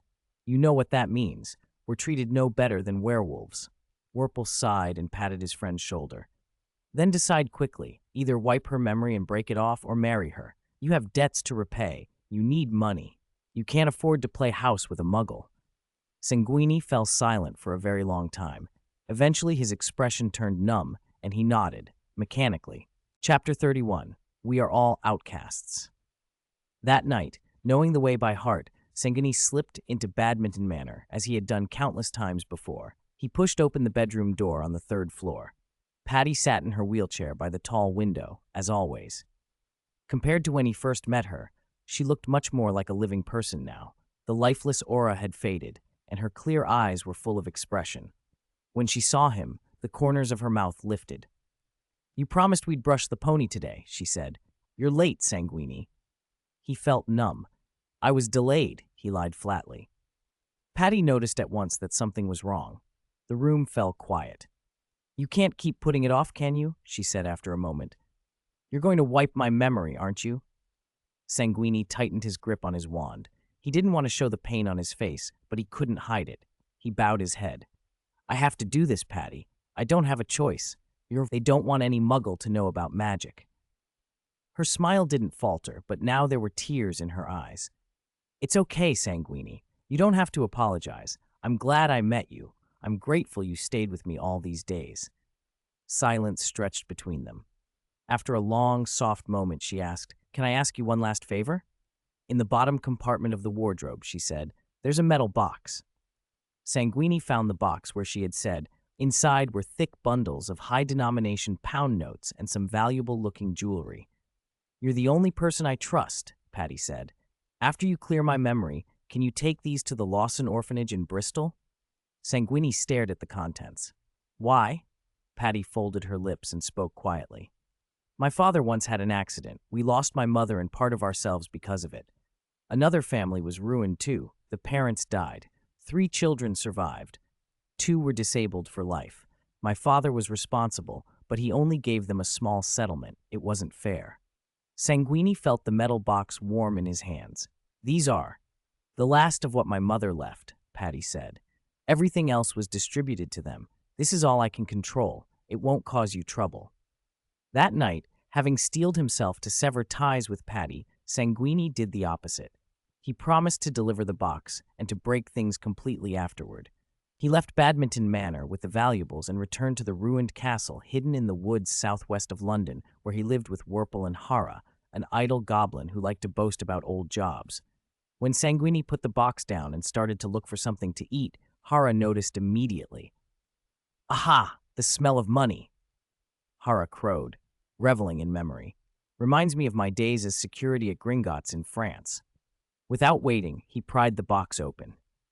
His eyes went wide at the sight. "My God! Whose house did you rob, Sanguini? What a haul!" Greed sparkled in him. Muggle notes are only partially exchangeable at Gringotts, but the jewelry, now that's the real value. Sanguini, who had a slice of dry pie in hand, dashed over and snatched the box back. "Don't touch it." Hara bristled. "Oh, so you're going to break your promise? We agreed I get 30% of what you get, remember? I'm the one who finds blood plasma for you. My 30% should be here." "These weren't stolen," Sanguini said, looking down. "Patty asked me to deliver them." "Patty?" Hara's eyes brightened. "A rich girl, is she? Clever of you, Sanguini. You must have sweet-talked her and swindled the lot." Sanguini's voice went cold and hard in a way Hara had never heard.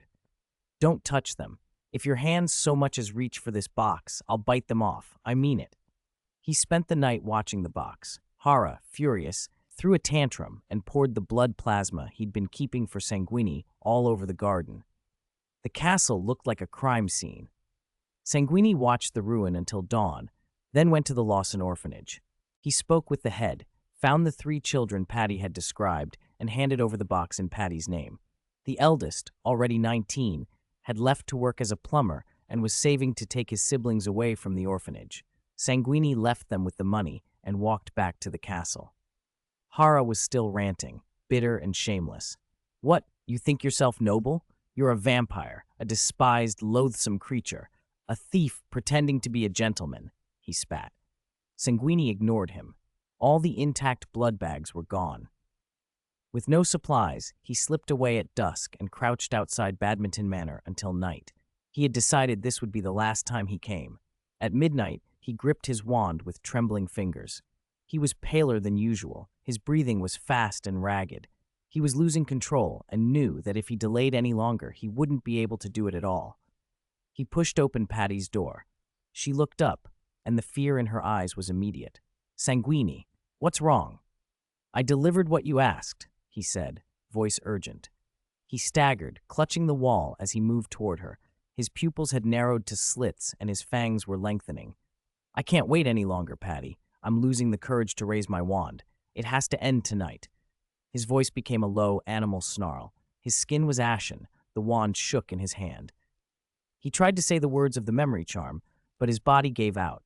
He collapsed against Patty and knocked her wheelchair over.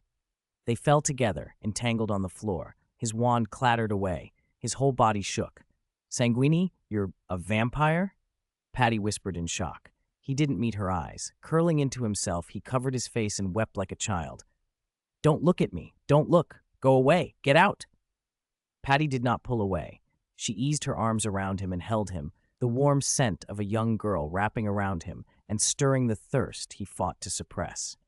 In a daze, he reached for her neck. The animal urge overwhelmed him, and his fangs grazed her delicate skin, teeth dawning to sink in, but they didn't break it. Even as he recoiled in horror at what he nearly did, Patty pressed her head against his hair and murmured, voice softer than a spring breeze, "It doesn't matter, Sanguini. It doesn't matter what you are." Her calm steadied him. She began to tell him about her past. The Cotswolds farm where her grandfather lived, the red windmill, and the endless white tulip fields, the straw hat he'd make for her every harvest, and the dog named William she would lead by his side. How, after she was crippled, he was the only one who never looked down on her. How he had argued with her father to take her away until he fell ill and died soon after. Sanguini's shaking slowed. He kept his head buried against her neck. Those sharp teeth had not torn her skin. Whatever emotion Patty's words conjured helped him hold back his worst instincts.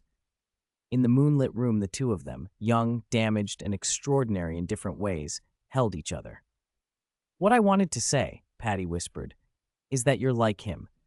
You don't despise me because I'm crippled, and I don't care what you are. We're no different, she went on. We're both outcasts. Outcasts without dignity.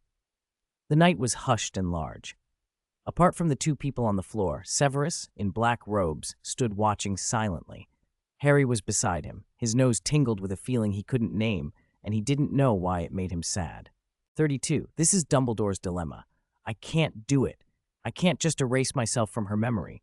That would kill her. It's the same as killing her with my own hands. Sanguini didn't even remember how he'd fled Badminton Manor. He stumbled through the streets until he found his oldest friend, Eldred Wurple, and collapsed into him, barely able to speak. Because of me, she finally found some reason to stay in this world, he kept saying. And now you want me to take that away myself? I can't. I'd sooner kill myself. I'm the only one she trusts, he went on. She's the only one who accepts me. Help me, Eldred, please. I know you only came to me to get material for that vampire book, to get attention and make money, but we've become friends, haven't we?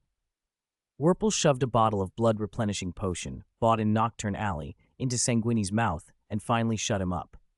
You're beyond help, he muttered. Sanguini slumped into a chair and drank. As the potion took effect, his vampiric features receded, and he looked human again. I know I'm hopeless, he said, voice raw, but I have to fix this. I have to. The despair drained from his face and was replaced by a sudden, fierce resolve. Wurple stared at him for a long dozen seconds before sighing in exasperation. Fine, choosing you as a subject for my book was the worst luck, he said. Now that she knows you're a vampire and doesn't mind, why don't you marry her? Sanguini's expression blanked for a moment and then turned to panic. No, I haven't. And even if I wanted to, she's from an aristocratic family. Her parents would never agree.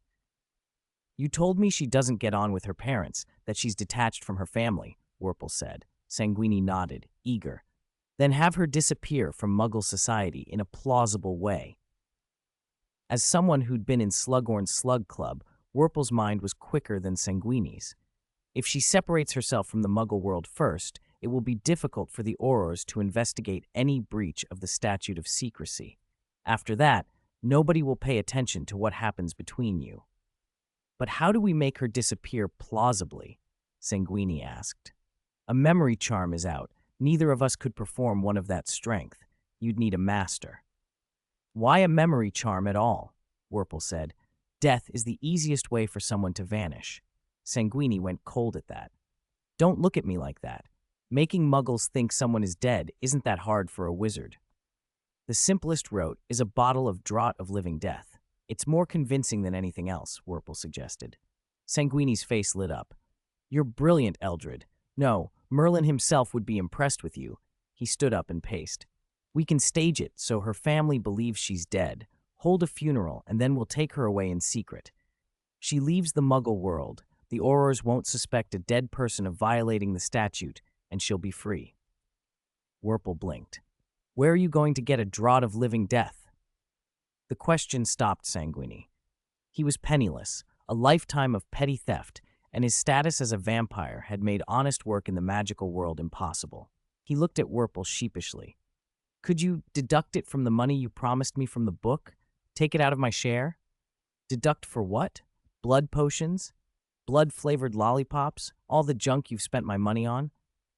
Wurple jabbed toward a messy pile of unsent letters on his desk. I haven't even finished the book. I have to beg famous people to promote me. Letters to Lucius Malfoy, to Horace Slughorn, Barty Crouch, Dumbledore himself.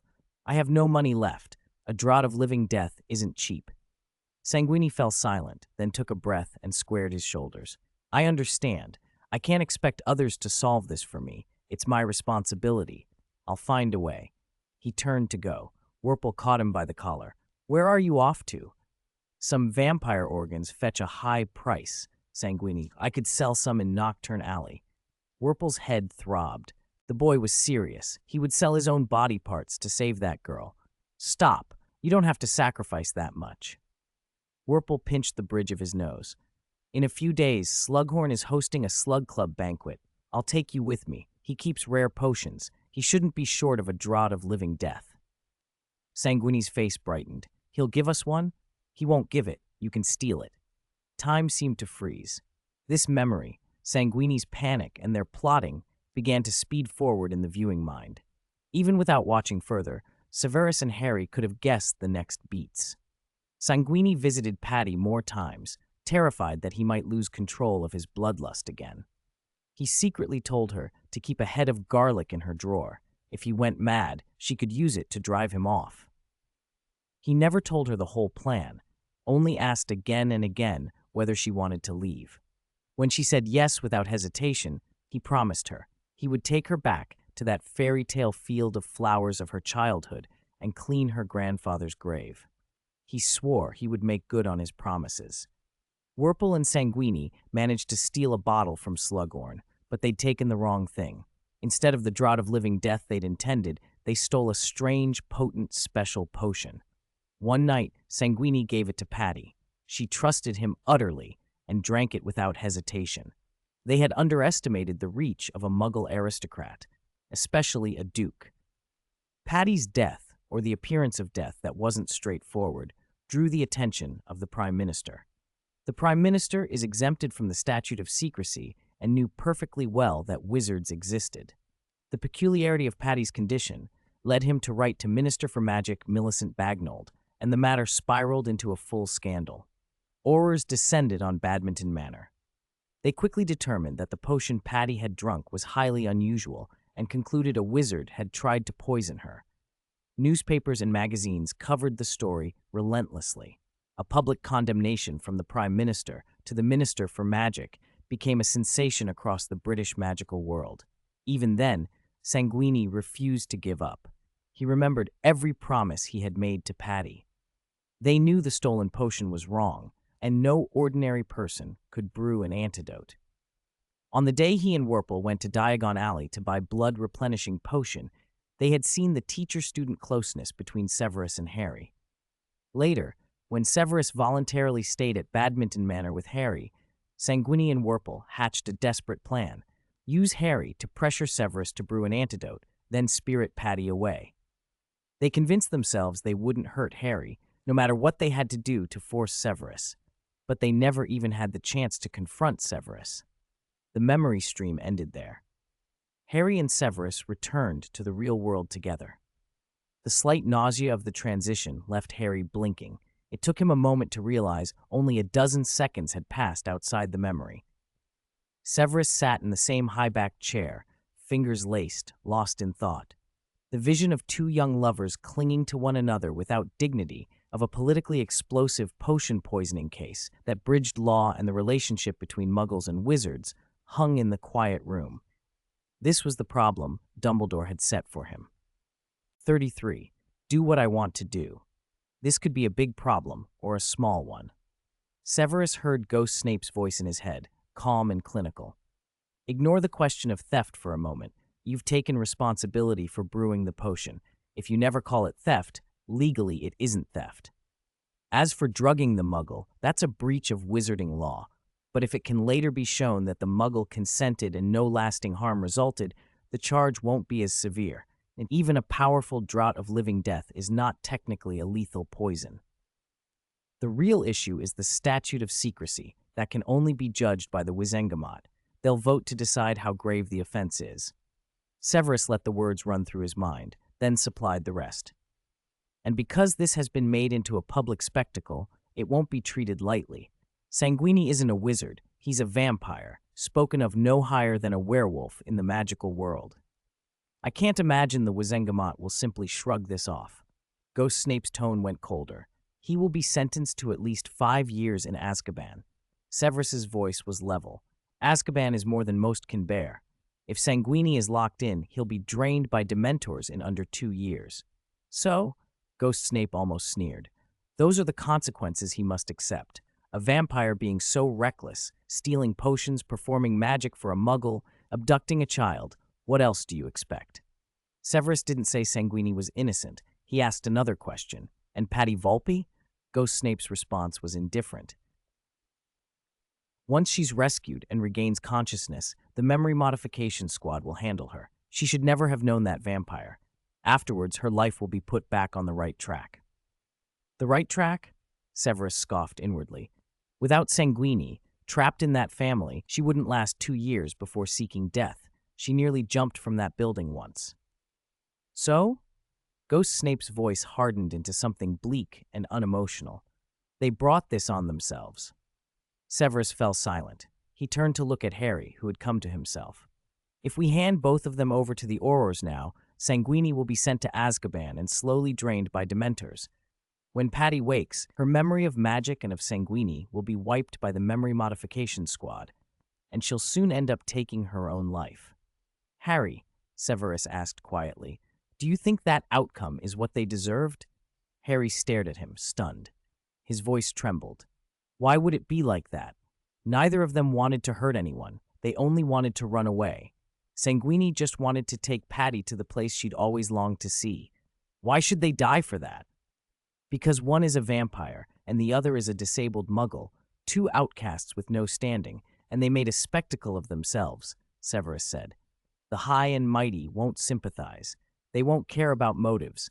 They'll make an example of them and hand down the maximum penalty. That's not fair. Harry shook his head, shouting. Any normal person would see how unfair that is. They shouldn't be punished like that. Severus allowed himself a small, private satisfaction at Harry's indignation. He smirked inwardly at Ghost Snape. Did you hear that? Even Potter thinks you're wrong. Ghost Snape was unconcerned by approval. Whoever controls the narrative gets to decide who's an outlier. Those in control will think exactly as I do. Severus was uninterested in arguing rhetoric. Put the narrative aside. Tell me, in the magical world, which group is bigger, those who feel as Potter does or those who agree with you? Ghost Snape said nothing. The answer was obvious. Once the truth was understood, ordinary people couldn't believe Sanguini and Patty deserved such an end. But Ghost Snape shrugged off that reality. Their story won't be believed. Even if a few backwater papers report it, who would accept the testimony of a vampire and a rookie writer with no credibility? The Ministry will rush the case to trial. They'll settle it quickly. He added a warning that carried a familiar sting. You too. Let this end with their capture. The task Dumbledore set for you will be considered fulfilled. Hand them over to the Aurors. It will cover the potion incident. After all, they took it themselves. Severus smiled, but said nothing. He didn't argue the point. Instead, he lowered Sanguini and Patty Volpe, who had been suspended upside down by magic, and released them to the floor. Sanguini slumped like a broken thing. Patty hunched over, trembling, face hidden behind her hands. Severus looked at them both, then at Harry. His voice was unexpectedly soft. If you're caught by Aurors, the Ministry will punish you harshly, and other wizards will cheer. They don't know what a vampire or a disabled muggle can suffer. They'll say outcasts are outcasts, that the poor muggle was harmed, and that she should return to her family. They'll call this a lone, selfish crime. The wooden shack fell brief and heavy into silence.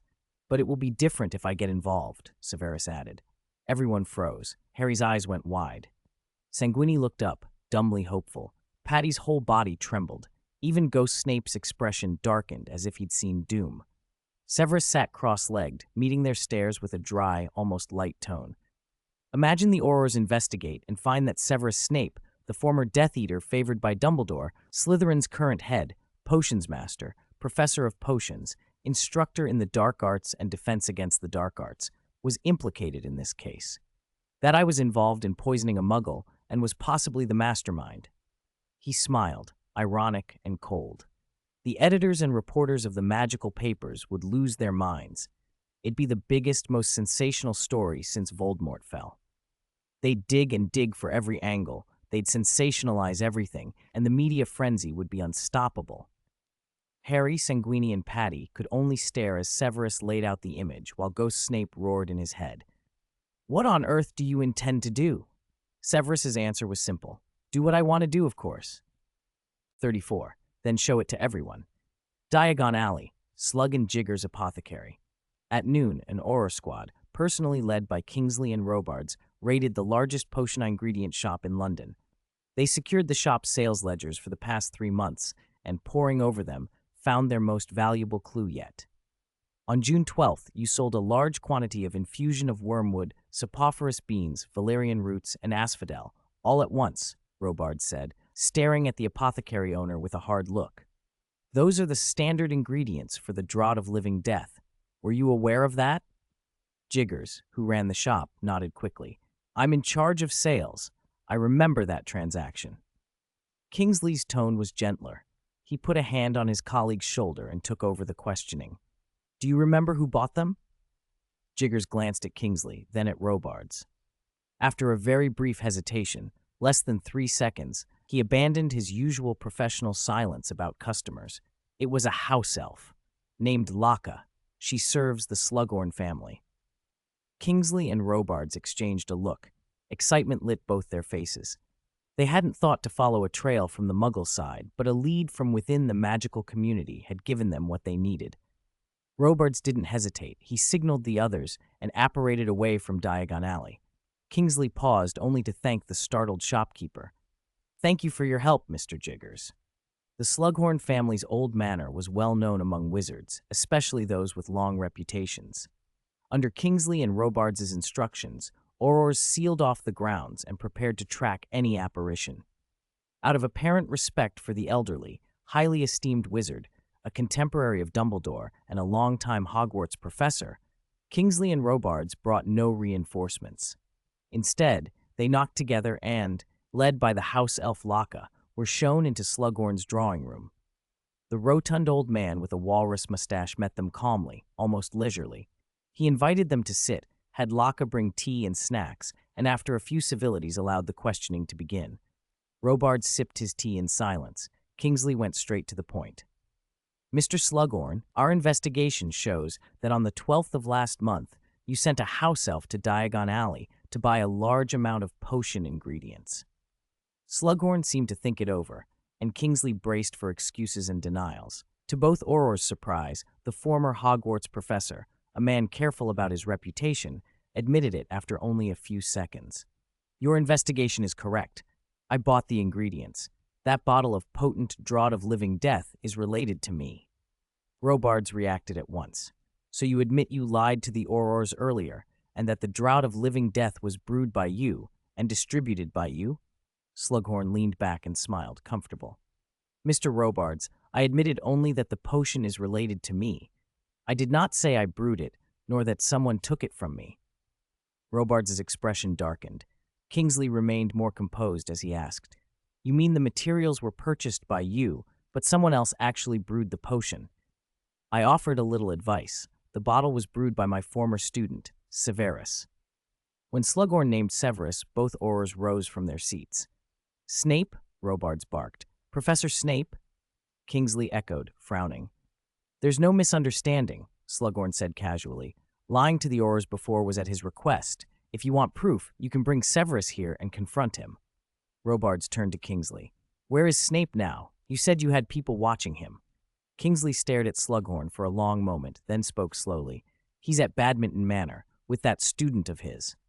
7 miles from Badminton Manor, in an abandoned gamekeeper's hut, Harry, Sanguini, and Vulpe sat frozen for a long beat after Severus's words. Vulpe, being a writer, was the first to process it. He pointed at Sanguini and stammered, "Professor Snape, you mean you're going to help him?" Severus did not deny it, but he didn't frame it as pure charity. "Don't imagine me noble," he said. "I am helping him, but not entirely for his sake." He had been moved by the story of Sanguini and Paddy, and he did not want to see the miserable pair meet a cruel end. But there was another reason. Dumbledore had wanted him to show himself. If he was going to reveal himself anyway, Severus thought, he might as well do it boldly, expose everything and let the magical world see what kind of person he was now, no longer the greasy-haired man Harry had remembered. Sanguini, wiping tears from his face, could only keep thanking Severus. "Professor Snape, thank you. I don't know what to say." Harry, however, fell silent. He was young, but not thoughtless. In that rain-drenched alleyway, Severus had once claimed to be one of the killers of Harry's parents, a confession that had made Harry think his teacher a terrible man. Now Severus's actions complicated that picture. If this was what a follower of the Dark Lord did, then none of his assumptions fit. Harry's gaze was distant as he worked through it. Severus rose from his chair. "If you want to save yourselves, and if you want to save Paddy, You will follow my orders from now on." Sanguini and Volpe already looked like obedient recruits. Severus's voice was steady as he laid out the first command. Step 1. We steal Patty out of Badminton Manor. Henry Martin was the special commissioner the Ministry of Magic had sent to Badminton Manor. His father had been French and his mother English. As a boy, he had attended Beauxbaton's Academy of Magic in France. After his parents' divorce, he had followed his mother to Britain and taken a position with the British Ministry of Magic. The title sounded impressive, but the job at the manor had proved anything but easy. Most of the Muggles who lived there behaved like a herd of arrogant fools, convinced that a special commissioner must be some elite official of the Muggle government. Their surface politeness never managed to hide the contempt in their eyes. Martin might have ignored that contempt, but life had become genuinely difficult the moment Severus Snape had been left behind at the manor. Martin understood why Kingsley Shacklebolt had agreed to let Snape stay. He wanted eyes on someone who had once been a powerful dark wizard. Still, Martin had never attended Hogwarts and had heard the stories about Snape's notoriously terrible temper. New recruits at the ministry, who had graduated from the 3 houses other than Slytherin, had all complained about their potions professor. Martin had braced himself to swallow his pride and endure trouble. He was unprepared for Professor Snape. Snape was nothing like the stories suggested, polite, composed, and restrained, always seeming to consider others and never making things difficult. That morning, he had told Martin he was going out and had left his student at the manor, which had been considerate. Later, when the student, Dudley, had gotten mischievous, slipped away from the children, playing on the grounds, and gone missing, Snape had stayed calm. He reassured Martin before heading off to search, insisting it wasn't Martin's fault. By noon, Dudley had been found and returned, and Martin had breathed a long, grateful sigh. If the boy had truly been lost, Martin knew he would have felt responsible. "What's for lunch, Mr. Martin?" Snape asked when he returned to the manor, looking as collected as ever. "The butler said escargot and fried steak," Martin replied with a smile. "French cuisine, something to look forward to," Snape said, heading up the stairs. "I'll check on Miss Patty's condition first. There's no one in her room now, is there?" "2 Muggle doctors went in this morning, but they didn't stay long," Martin said. "It should be empty." Snape walked toward the 3rd floor, and Martin saw nothing to worry about. With time before lunch, he made himself some black tea and set out a few cookies. He opened his copy of the Daily Prophet to catch up on the wizarding world, and more than a dozen figures suddenly apparated into his room. They arrived so fast, Martin's paper slipped from his hand and fell to the floor. The first to appear was an auror he recognized as Gawain Robards, a rising star groomed by Rufus Scrimgeour as a likely successor at the auror office. Close behind Robards was Kingsley Shacklebolt, well known among aurors, a leading figure in the pro-Dumbledore faction, the man who usually handled Martin's work handovers.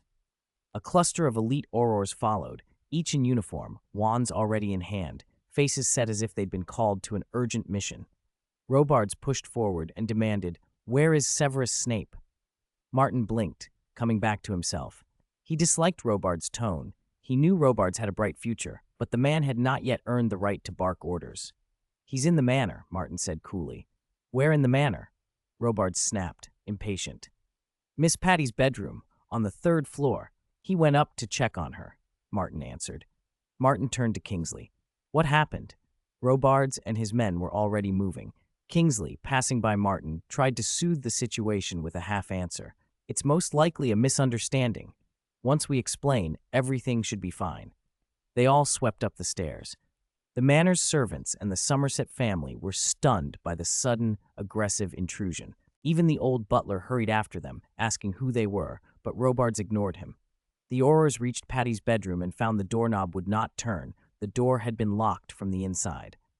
Robards and Kingsley exchanged looks, one alarmed, the other darkening. "Professor Snape, are you in there?" Kingsley called. "If you are, open the door. We need to clear up a misunderstanding."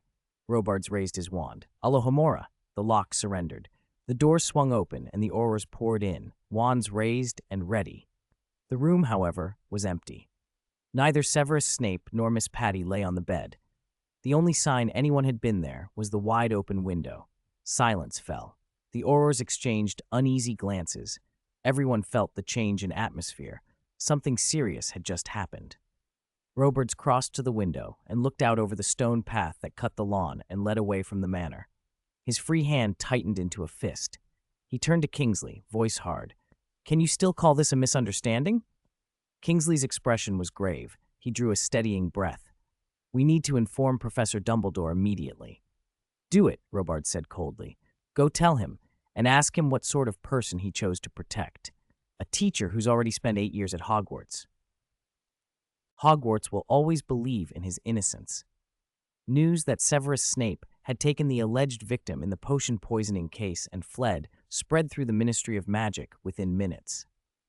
Robards and Kingsley had wasted no time in reporting it. Rufus Scrimgeour, head of the Auror office, was livid when he heard.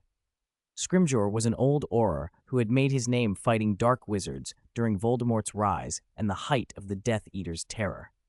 He had never seen eye to eye with Albus Dumbledore. His treatment of his own successor, Robards, had made that clear, and he resented what he saw as Dumbledore's habit of shielding people who should have faced the law. That Snape, with his Death Eater past, should be sheltered by the headmaster only made Scrimgeour angrier. Snape's disappearance looked like an obvious breach of wizarding law, and, to Scrimgeour, further proof of Snape's direct involvement in the poisoning. He immediately went to Minister for Magic Millicent Bagnold with the head of the Department of Magical Law Enforcement to apply for a top-level arrest warrant and to put a bounty on Severus Snape. Before the warrant could be formally issued, the story had already leaked. Reporters descended on the ministry. The Daily Prophet, Witch Weekly, The Quibbler, The Daily Oracle, the Wizarding Wireless Network, outlets that usually stuck to social column fare as well as the hard news desks. Had British Wizarding Broadcasting Corporation television not been banned in 1980 for secrecy violations, there might even have been cameras. "Mr. Scrimgeour, how do the Aurors view this? Does Snape's crime mean there are still remnants of you-know-who's forces?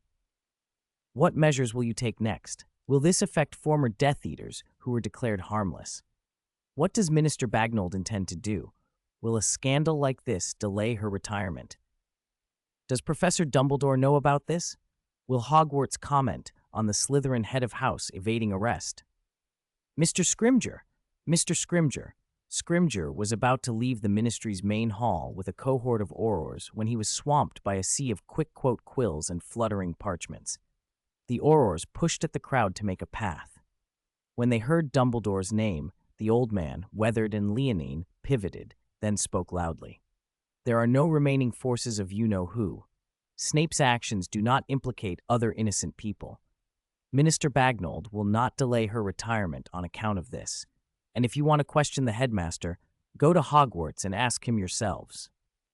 He turned and left with his Aurors. That final remark about Dumbledore detonated among the reporters. To accuse the headmaster, even indirectly, or to suggest that Dumbledore might have sheltered a Death Eater, those were sensational implications. Some reporters chased Scrimgeour, hoping for a bigger scoop. Others used ministry fireplaces to sprint back to their newsrooms with what they already had. Many headed straight for Hogwarts. Scrimgeour had been right. Whatever the ministry did, the public's attention now centered on Hogwarts. At the headmaster's office, Minerva McGonagall, Phileas Flitwick, and Pomona Sprout had already gathered. The three heads of house, stiff-backed, worried, prim, listened as the portraits along the walls whispered among themselves. Only Dumbledore sat calm behind his desk, leisurely eating a box of cockroach clusters. "Albus, what on earth is Severus trying to do?" McGonagall finally snapped. She had seen Snape take Harry away and been worrying ever since. It was plain she was the most rattled of the four. Dumbledore blinked, smiled faintly, and set the sweets aside. "I am not omniscient, Minerva. I suspect that only Severus himself can say what he means to do." "But what are we to do?"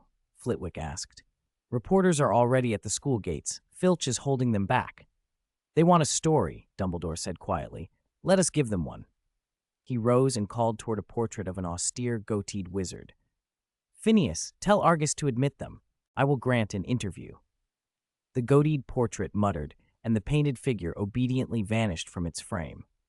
Filch's reluctance did not hold for long. Hordes of reporters were soon ushered into the headmaster's office, pressing in with quills, microphones, and a breathless torrent of questions that tightened the air. The faces of McGonagall, Flitwick, and Sprout grew harder as demands flew in every direction. Dumbledore raised a hand. The noise lowered to a thick, expectant silence. 100 lenses trained on him. Flashes popped and faded. "Whatever warrants or suspicions the Ministry may have regarding Professor Snape," he said, steady and clear, "Hogwarts will always believe in his innocence." For an instant, everyone sat frozen, as if a spell had stilled them. Then, in a second like boiling water finding a hole in a lid, the headmaster's office erupted in gasps, exclamations, and a crush of frantic voices. 37. Snape is the successor to Mystic. For the British magical media, it was the best day they'd had in ages. That Severus Snape had disappeared with the victim of the potion poisoning case was headline material by itself. As a former Death Eater, the current Slytherin head of house, and a celebrated potions master, everything he did drew attention. Yet since Dumbledore hired him, Snape rarely left Hogwarts.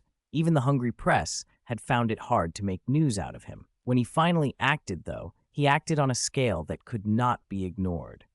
The sensitivity of Snape's identity made the Ministry's and Hogwarts' responses even more explosive. The head of the Auror office had just applied for a high-level warrant from the minister to put Snape on the wanted list. Less than 2 hours later, in front of a crowd of reporters, Albus Dumbledore publicly declared that he firmly believed Snape was innocent. Newspapers printed extra editions, and the Wizarding Wireless Network ran the story non-stop. Political commentators were invited on air to argue whether Snape could possibly have committed the crime, and, if so, what his motive might be. Most of the retired Ministry officials and pundits talked nonsense. Almost none agreed with Dumbledore. Snape had a criminal past, his crimes as a Death Eater had gone unpunished, and Slughorn's testimony was damning. Snape had brewed the potion and then taken the victim away. If Snape were still innocent, the commentators warned, who else could be blamed? In their mouths, Snape was veering toward becoming the heir of you-know-who. Nearly every paper echoed the same sentiment, except for the Quibbler, already a fringe publication, which ran a more neutral piece titled The 5 Sins and 5 Virtues of Severus Snape. From the Daily Prophet to the smaller Daily Oracle and Witch Weekly, most declared that Dumbledore had once again misplaced his trust in a follower of you-know-who had finally shown his true colors. 90% of articles condemned Snape and prayed for the Muggle girl's safety. The remaining 20% of public defenders were mostly Slytherin alumni. The Ministry's warrant spread through the magical community, along with the stories. In the same evening, the Ministry contacted the Muggle Prime Minister, and the British Muggle Police even issued a warrant for Snape. His name appeared on the evening television news. Aurors were apparating around Badminton Manor, tracing any sign of magical arrival. Apparition traces, if found, can be reckoned back to their destination, but the search turned up nothing. Despite widening the search radius to 5 miles, there was no sign. By now, nearly every witch and wizard in Britain knew of the case. That included the Weasleys. When Arthur Weasley returned to the Burrow after a day at the Ministry, Molly had dinner ready and the family waiting. Before Arthur could sit, his children bombarded him with questions about the headlines. "Is what the papers say true, Dad? Professor Snape, he ran off with that Muggle?" Bill asked cautiously. He'd just finished school with excellent OUL results and had accepted a position with Gringotts in Egypt. "It's unbelievable," Charlie said, still shocked. "Professor Snape isn't liked at school, but no one thought he'd do something like this. Some say he's still loyal to you-know-who. He took that Muggle because he wants to torture and kill her." The twins interrupted, indignant. "But Dumbledore trusts him, right? We like him, don't you, George?" Fred added. "He bought us ice cream once, and he told us what the sorting would be like this year." George nudged Percy. "He even spoke well of you. You believe he's innocent, right, Percy? He must have some reason for doing this." Percy, careful as ever, replied, "It's too early to draw conclusions. Besides, if Professor Snape is innocent, why didn't he go to the Aurors?"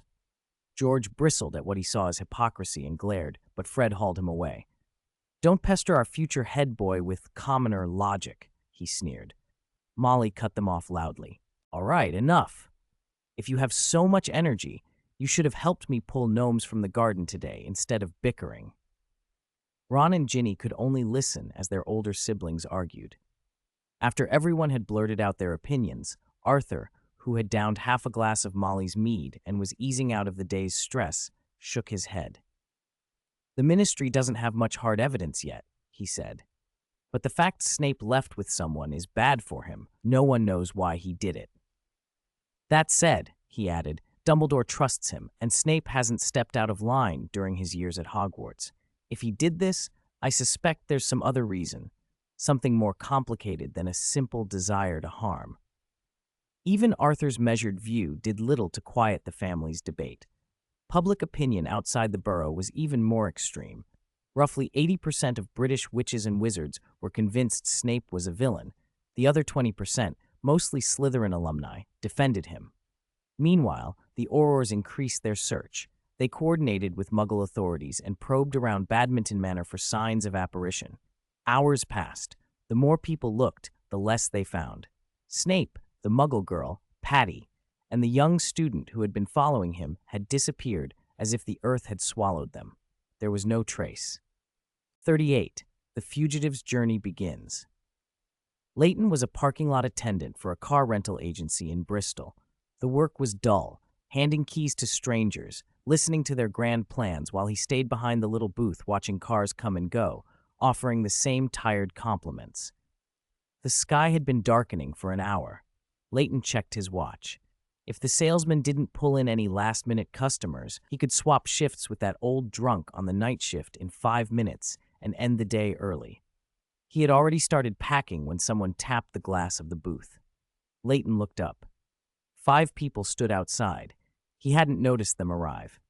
Leading them was a tall man in a dark blue t-shirt and black shorts. His black hair was gathered into a short ponytail, and oddly, he looked a little like a television star. Beside him was a boy no older than 10, with messy black hair and brand new children's clothes still bearing the tags. The child examined his outfit with the excitement of someone from the country seeing a city shop for the first time. Behind them walked a tall, thin, pale young man and a short, stout, middle-aged man with spectacles. The pale young man was carrying a sleeping girl on his back. "Are you Mr. Leighton?" the man in the ponytail asked with a smile. Leighton slid the small window open. "I am. Mr. Mills sent us. These are the documents to pick up the car." The man handed a rental pickup certificate through the gap. Leighton took the paper, scanned it with a practiced eye, then reached into the pile of keys on the counter. Volvo 240 Estate, plate CV2119. It's parked in space 76. He handed the key back, ran through the usual instructions and the return date, but his eyes kept drifting to the tall, pale man and the stout man with glasses. Something about them felt slightly off. Though their clothes were new and ordinary, there was an awkwardness to them he couldn't place. The group smiled politely, then the man with the ponytail led them off toward the numbered space. Leighton watched them disappear among the cars and turned to finish packing. The man with the ponytail was Severus Snape. After stealing Patty from Badminton Manor, he had rendezvoused with Harry, Sanguini, and Volpe and stopped them from apparating away. "From now on, put your wands away," Severus told them as they hurried down a side street away from the manor. "Do not use magic, not even a levitation charm." "Why?" Volpe asked. "Aren't we supposed to get away as quickly as possible? Apparition's fast." "As long as magic is used, it leaves traces. With apparition, the destination can be traced." Severus steered them toward a phone booth and began dialing a car rental. Before he picked up the receiver, he continued, "If Aurors thought beyond spellcraft, they could have identified you as the culprits from the first day. But they rarely do. The long-term implementation of the Statute of Secrecy has warped thinking. Many Aurors think of wizards and muggles as entirely separate. They forget that muggle things are tools anyone can use. That's not necessarily good for Wizarding Society, but for concealment right now, it's excellent. Remember, think like muggles. I'll handle clothes and the car. Volpe, go to Gringotts and take care of something for me." Severus arranged the rental over the phone. setting a meeting with a salesman named Mills. They split the work. They temporarily lodged Patty in a small inn. Sanguini and Harry watched over her while Volpe went to Gringotts with the vault key Severus had given him. Severus handled buying clothes in the car. They met up again at the inn. "I did as you said," Volpe said, handing the vault key back. "I opened a new vault in my name and moved the potion that was brewing into it." "Is that the medicine that will wake Patty?" Sanguini asked, eyes bright, as he changed out of his robes into the new clothes they'd bought. Volpe nodded. Severus's expression was unmistakable. "It needs at least 4 more days to finish brewing," he said, holding the rental pickup certificate he had collected earlier. "Come on. Sanguini, carry Patty. Let her hair down to cover her face."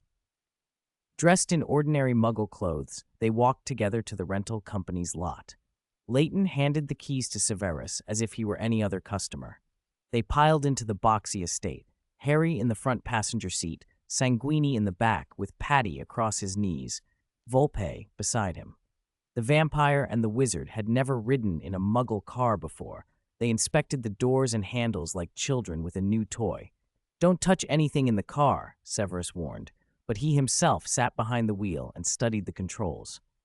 The Volvo was an old right-hand drive model from the 1980s, and for a moment he had to reacquaint himself with its rhythm.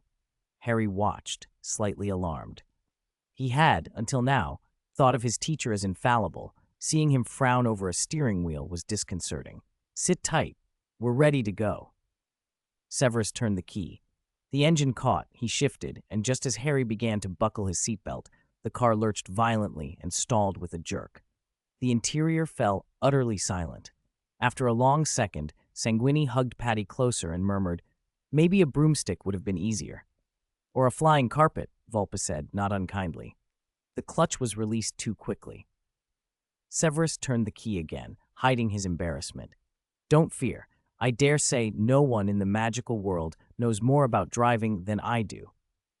The engine started properly this time, and the car eased out of its space. It never truly smoothed out. Every gear change sent a judder through the body that had Harry and the people in the back grabbing the grab handles above the doors. Severus adapted, hand on the wheel, eyeing the road and the town beyond. "We can go anywhere during these 4 days, so long as we avoid aurors," he said, rolling down the window and letting the evening air ruffle his hair. "Also, Eldred, don't forget to keep writing your book. You promised you'd finish in 3 days at most. Use your talent. We need your work." Eldred, Volpe, had already opened a notebook and was tugging at his hair. "I'm trying to quiet my mind and think," he muttered. "Can we go to the Cotswolds?" Sanguini asked softly. Severus raised an eyebrow. Harry, buckled and watching, spoke up. "It's Miss Patty's hometown. There's a farm there. Sanguini promised her he'd take her back. There's a huge field of tulips there, isn't there?" Severus said, smiling despite himself. "Perfect for a picnic. Off to the Cotswolds, then." Sanguini's eyes filled. He held Patty to his chest and looked as if he'd been given a miracle. Harry, watching the vampire's emotion, quickly tugged at the hem of his new shirt. "You can't use my clothes to wipe your nose. Teacher just bought this today." Laughter bubbled through the car as they left Bristol behind. The engine hummed, the road stretched ahead, and twilight closed around them. Their journey as fugitives had begun. 39. The more you believe, the more you investigate. Still nothing? We widened the sweep to half of Bristol and found only 3 suspicious apparition traces, but none of them lead back to Snape. He definitely didn't act alone. What about that child who turned up at his side in the last 2 days? Any ID on him? No. Kids from wizarding families below Hogwarts age aren't tracked. We can't tell which family the one calling himself Dudley Dursley belongs to. And Slughorn, has he said anything? Whether facing aurors or reporters, he insists he knew nothing of any potion or what Snape intended. He says he only procured a batch of Draught of Living Death ingredients for Snape and helped find a sales channel, never took part in brewing. And we're supposed to believe that? In 3 days, he met Snape twice, both times at his own house. We're stuck. Slughorn's connections run deep. We can't even hold him. Bringing him to the Ministry already produced letters from a dozen prominent wizards, including senior officials. So the trail ends here? In the temporary Aura field office in Bristol, Robard's face was hard. Since the ministry's top-level warrant, he and Kingsley had been camped there with their teams, running the manhunt for Severus Snape. Night had fallen. They'd traced every apparition in the city and interviewed everyone Snape had met. When they learned he'd spoken to the 3 Weasley children in Diagon Alley, an Auror had fetched Arthur Weasley and brought George, Fred, and Percy in for detailed statements. It proved useless. No leads, no clues to Snape's destination, no one who could say who'd been with him. The case had stalled from the start. The Aurors lacked any real opening. Robards felt the humiliation of failure keenly. He had always looked to Scrimgeour as his model, determined to bring every dark wizard to justice, including former Death Eaters like Snape and Malfoy who'd avoided the noose after Voldemort's fall. Now Snape had finally slipped up, and Robards could not bear the idea of him getting away because of his own mistakes. He spread every scrap of evidence across his desk under the white light and prepared to re-examine it. The office door swung open. Kingsley stepped in, a stack of floating documents and several sealed evidence bags drifting behind him. "We've got something," Kingsley said. Robards shot to his feet. "What did you find?" If Snape came to Badminton Manor only to take that muggle, he could have done it the first night. No need to stay 2 more days. Kingsley flicked his wand and sent the files onto the desk. That means either he had other business there, or the decision to abduct the muggle was made after he arrived. "So I had Mardun recount every move Snape made after reaching the manor," Kingsley continued. "He said last night Snape took his pupil out for a walk, no prior notice." "A walk?" Robards flipped through the pages, attention locked. "Clearly a cover story," Kingsley said. "I traced the route from Badminton Manor toward Bristol. A muggle cabbie remembers picking up a tall man with a pipe and cane, plus a boy in a newsboy cap, near Bristol Police Station around 9 last night and dropping them at the manor gates. That's them." From the description alone, Robards knew. Exactly. Severus Snape and his student Dudley. "I've just come from Bristol Police. A chief inspector, Nelson Gordon, was confunded within the last day. He swears he met Sherlock Holmes and Dr. Watson and gladly lent a hand." Kingsley tapped the items on the desk. "That's it.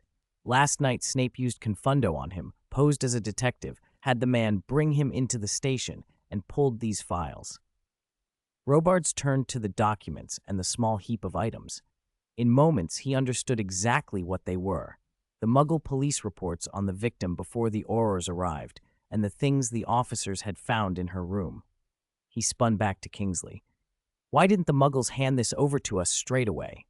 Kingsley's voice was heavy. "They assumed we'd ask. None of us thought to ask them first." Robards felt a flicker of irritation. Muggles should have spoken up, surely, but his mind was quick. From Kingsley's discovery at the Muggle station, he saw what Snape's actions implied. He hadn't wiped the inspector's memory, hadn't removed the records. He hadn't been there to destroy evidence. "He was investigating too," Robards said, the thought startling him. "Exactly. When he first went to Badminton Manor, he probably didn't know who'd committed the poisoning. He was hunting the culprit. Finding these at the station told him something, and he acted on it today." Kingsley drew a photograph from the file, the unmistakable puncture wounds on the victim's neck, almost certainly fang marks. He laid the other objects out, a tulip brooch with traces of a mending charm still on it, a notebook missing a torn page, and, most striking, a whole, uncut clove of garlic. "The only connection we can make is between that garlic and those bites," Kingsley said. "The Muggle victim seems to have tried to ward off a vampire, but if she knew to use garlic, why didn't she ask her family for help?" Robards frowned, studying the files and artifacts. Kingsley shook his head. "We can leave the deeper digging to the junior teams, but our failure to coordinate with the police has made something clear." Robards looked up. Kingsley met his eyes. "Our links with Muggles are threadbare. Every investigation starts and ends in the magical world. Snape thought to approach the Muggle police. He's already seen that gap. So when he plans to run, odds are he'll exploit our blind spot. No magic at all, just Muggle channels." Robards was skeptical. "Are you sure? He was a Death Eater. They'd exterminate Muggle-borns, let alone Muggles. Even at Hogwarts, he hardly left the grounds. How would he even think of Muggle methods?" "He's changed," Kingsley answered. "When I met him at Gringotts, he felt like a different man. I don't know what happened, but we can't let his past mislead us. What do you want to do? Robards asked, hearing a plan take shape. You keep chasing leads from the wizarding side, Kingsley said. I'll petition the ministry, have them liaise with the Muggle Prime Minister. Get me an identity. If Snape uses Muggle rotes, I'll hunt him with Muggle tools. For a moment, Robards said nothing. He stared at Kingsley for a dozen seconds, then remarked, I thought you'd drag your feet, out of respect for Dumbledore. Kingsley's mild face hardened. There was contempt now in his eyes. You misjudge me, Gawain. I trust Dumbledore. If Dumbledore trusts his Slytherin head, then I too believe Snape is innocent. Since I believe, why would I investigate half-heartedly? I'll dig until the truth is bare, prove Dumbledore right and Snape blameless. With that, he turned, opened the door, and left. Robards was left alone with the evidence spread across his desk, and a growing unease he could not shake. Chapter 40. How Dark is the Dark Wizard? When they reached Gloucestershire, Severus decided against driving through the night. He found a small roadside inn and booked rooms. The Cotswolds weren't far from Bristol, only about 80 kilometers as the crow flies, and by the shortest road route, they could have made it in under 3 hours. But Severus had no intention of rushing. The strong invigoration draught still needed 4 days to finish brewing, and during that time, they had to make sure no Aurors could find them. It was better not to linger in one place. Severus suspected some Aurors might try to strengthen ties with Muggles to tighten the net, and in a country the size of Britain, catching a group that kept moving for 4 days would be difficult. After Gloucester, they planned not to go east, but to head north into Wales, loop around Birmingham, and finally circle back toward the Cotswolds. At night, Severus shared a room with Harry. Sanguini watched over the unconscious Paddy. Volpe, who had to finish his manuscript, took a single room for quiet. Half a day of silence broke when the ghost of Snape, who had been a sullen presence in Severus's mind, finally spoke.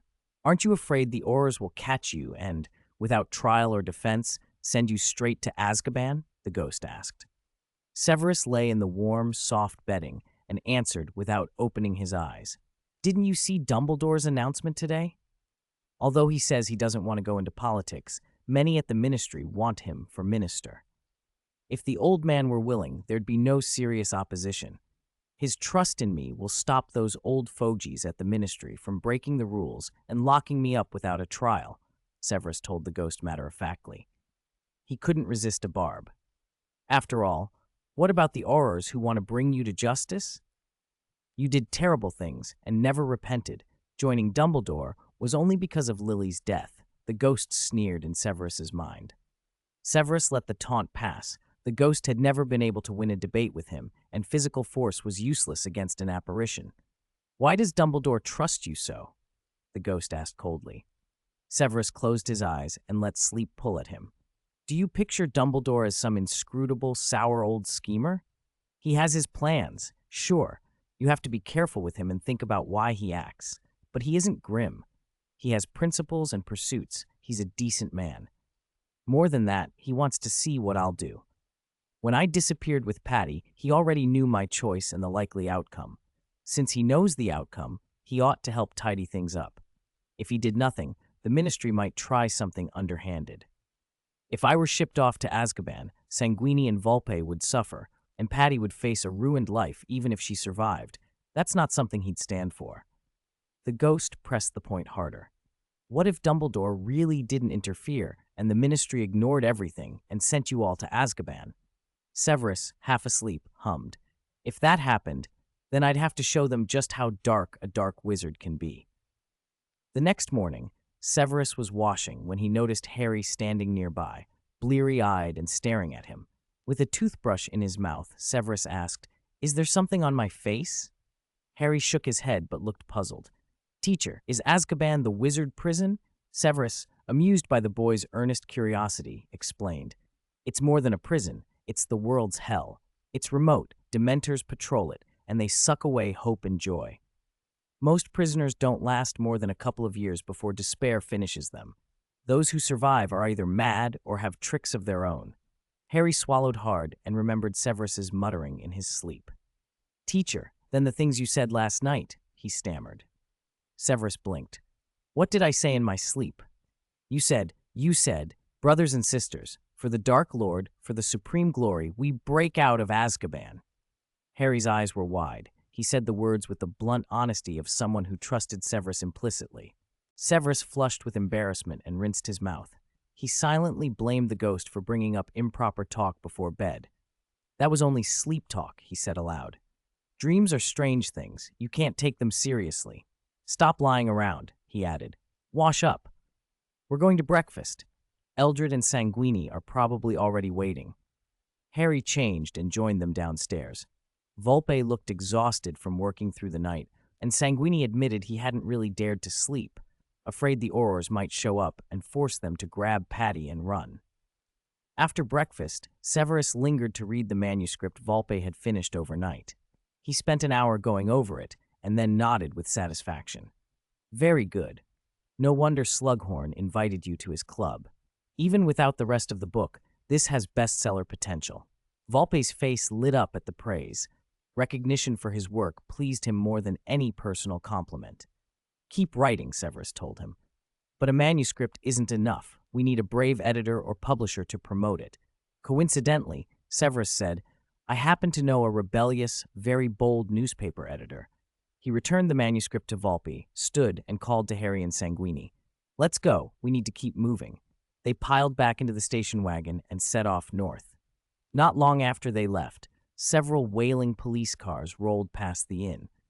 In the lead vehicle, the Bristol police chief glanced at the black man sitting beside him, arrived from London that morning to head the investigation into the kidnapped Duke's daughter, and asked cautiously, Should we stop for breakfast, Mr. Shacklebolt? Kingsley looked at his pocket watch and nodded. Just call me Kingsley, he said. Let's find a place to rest for a bit.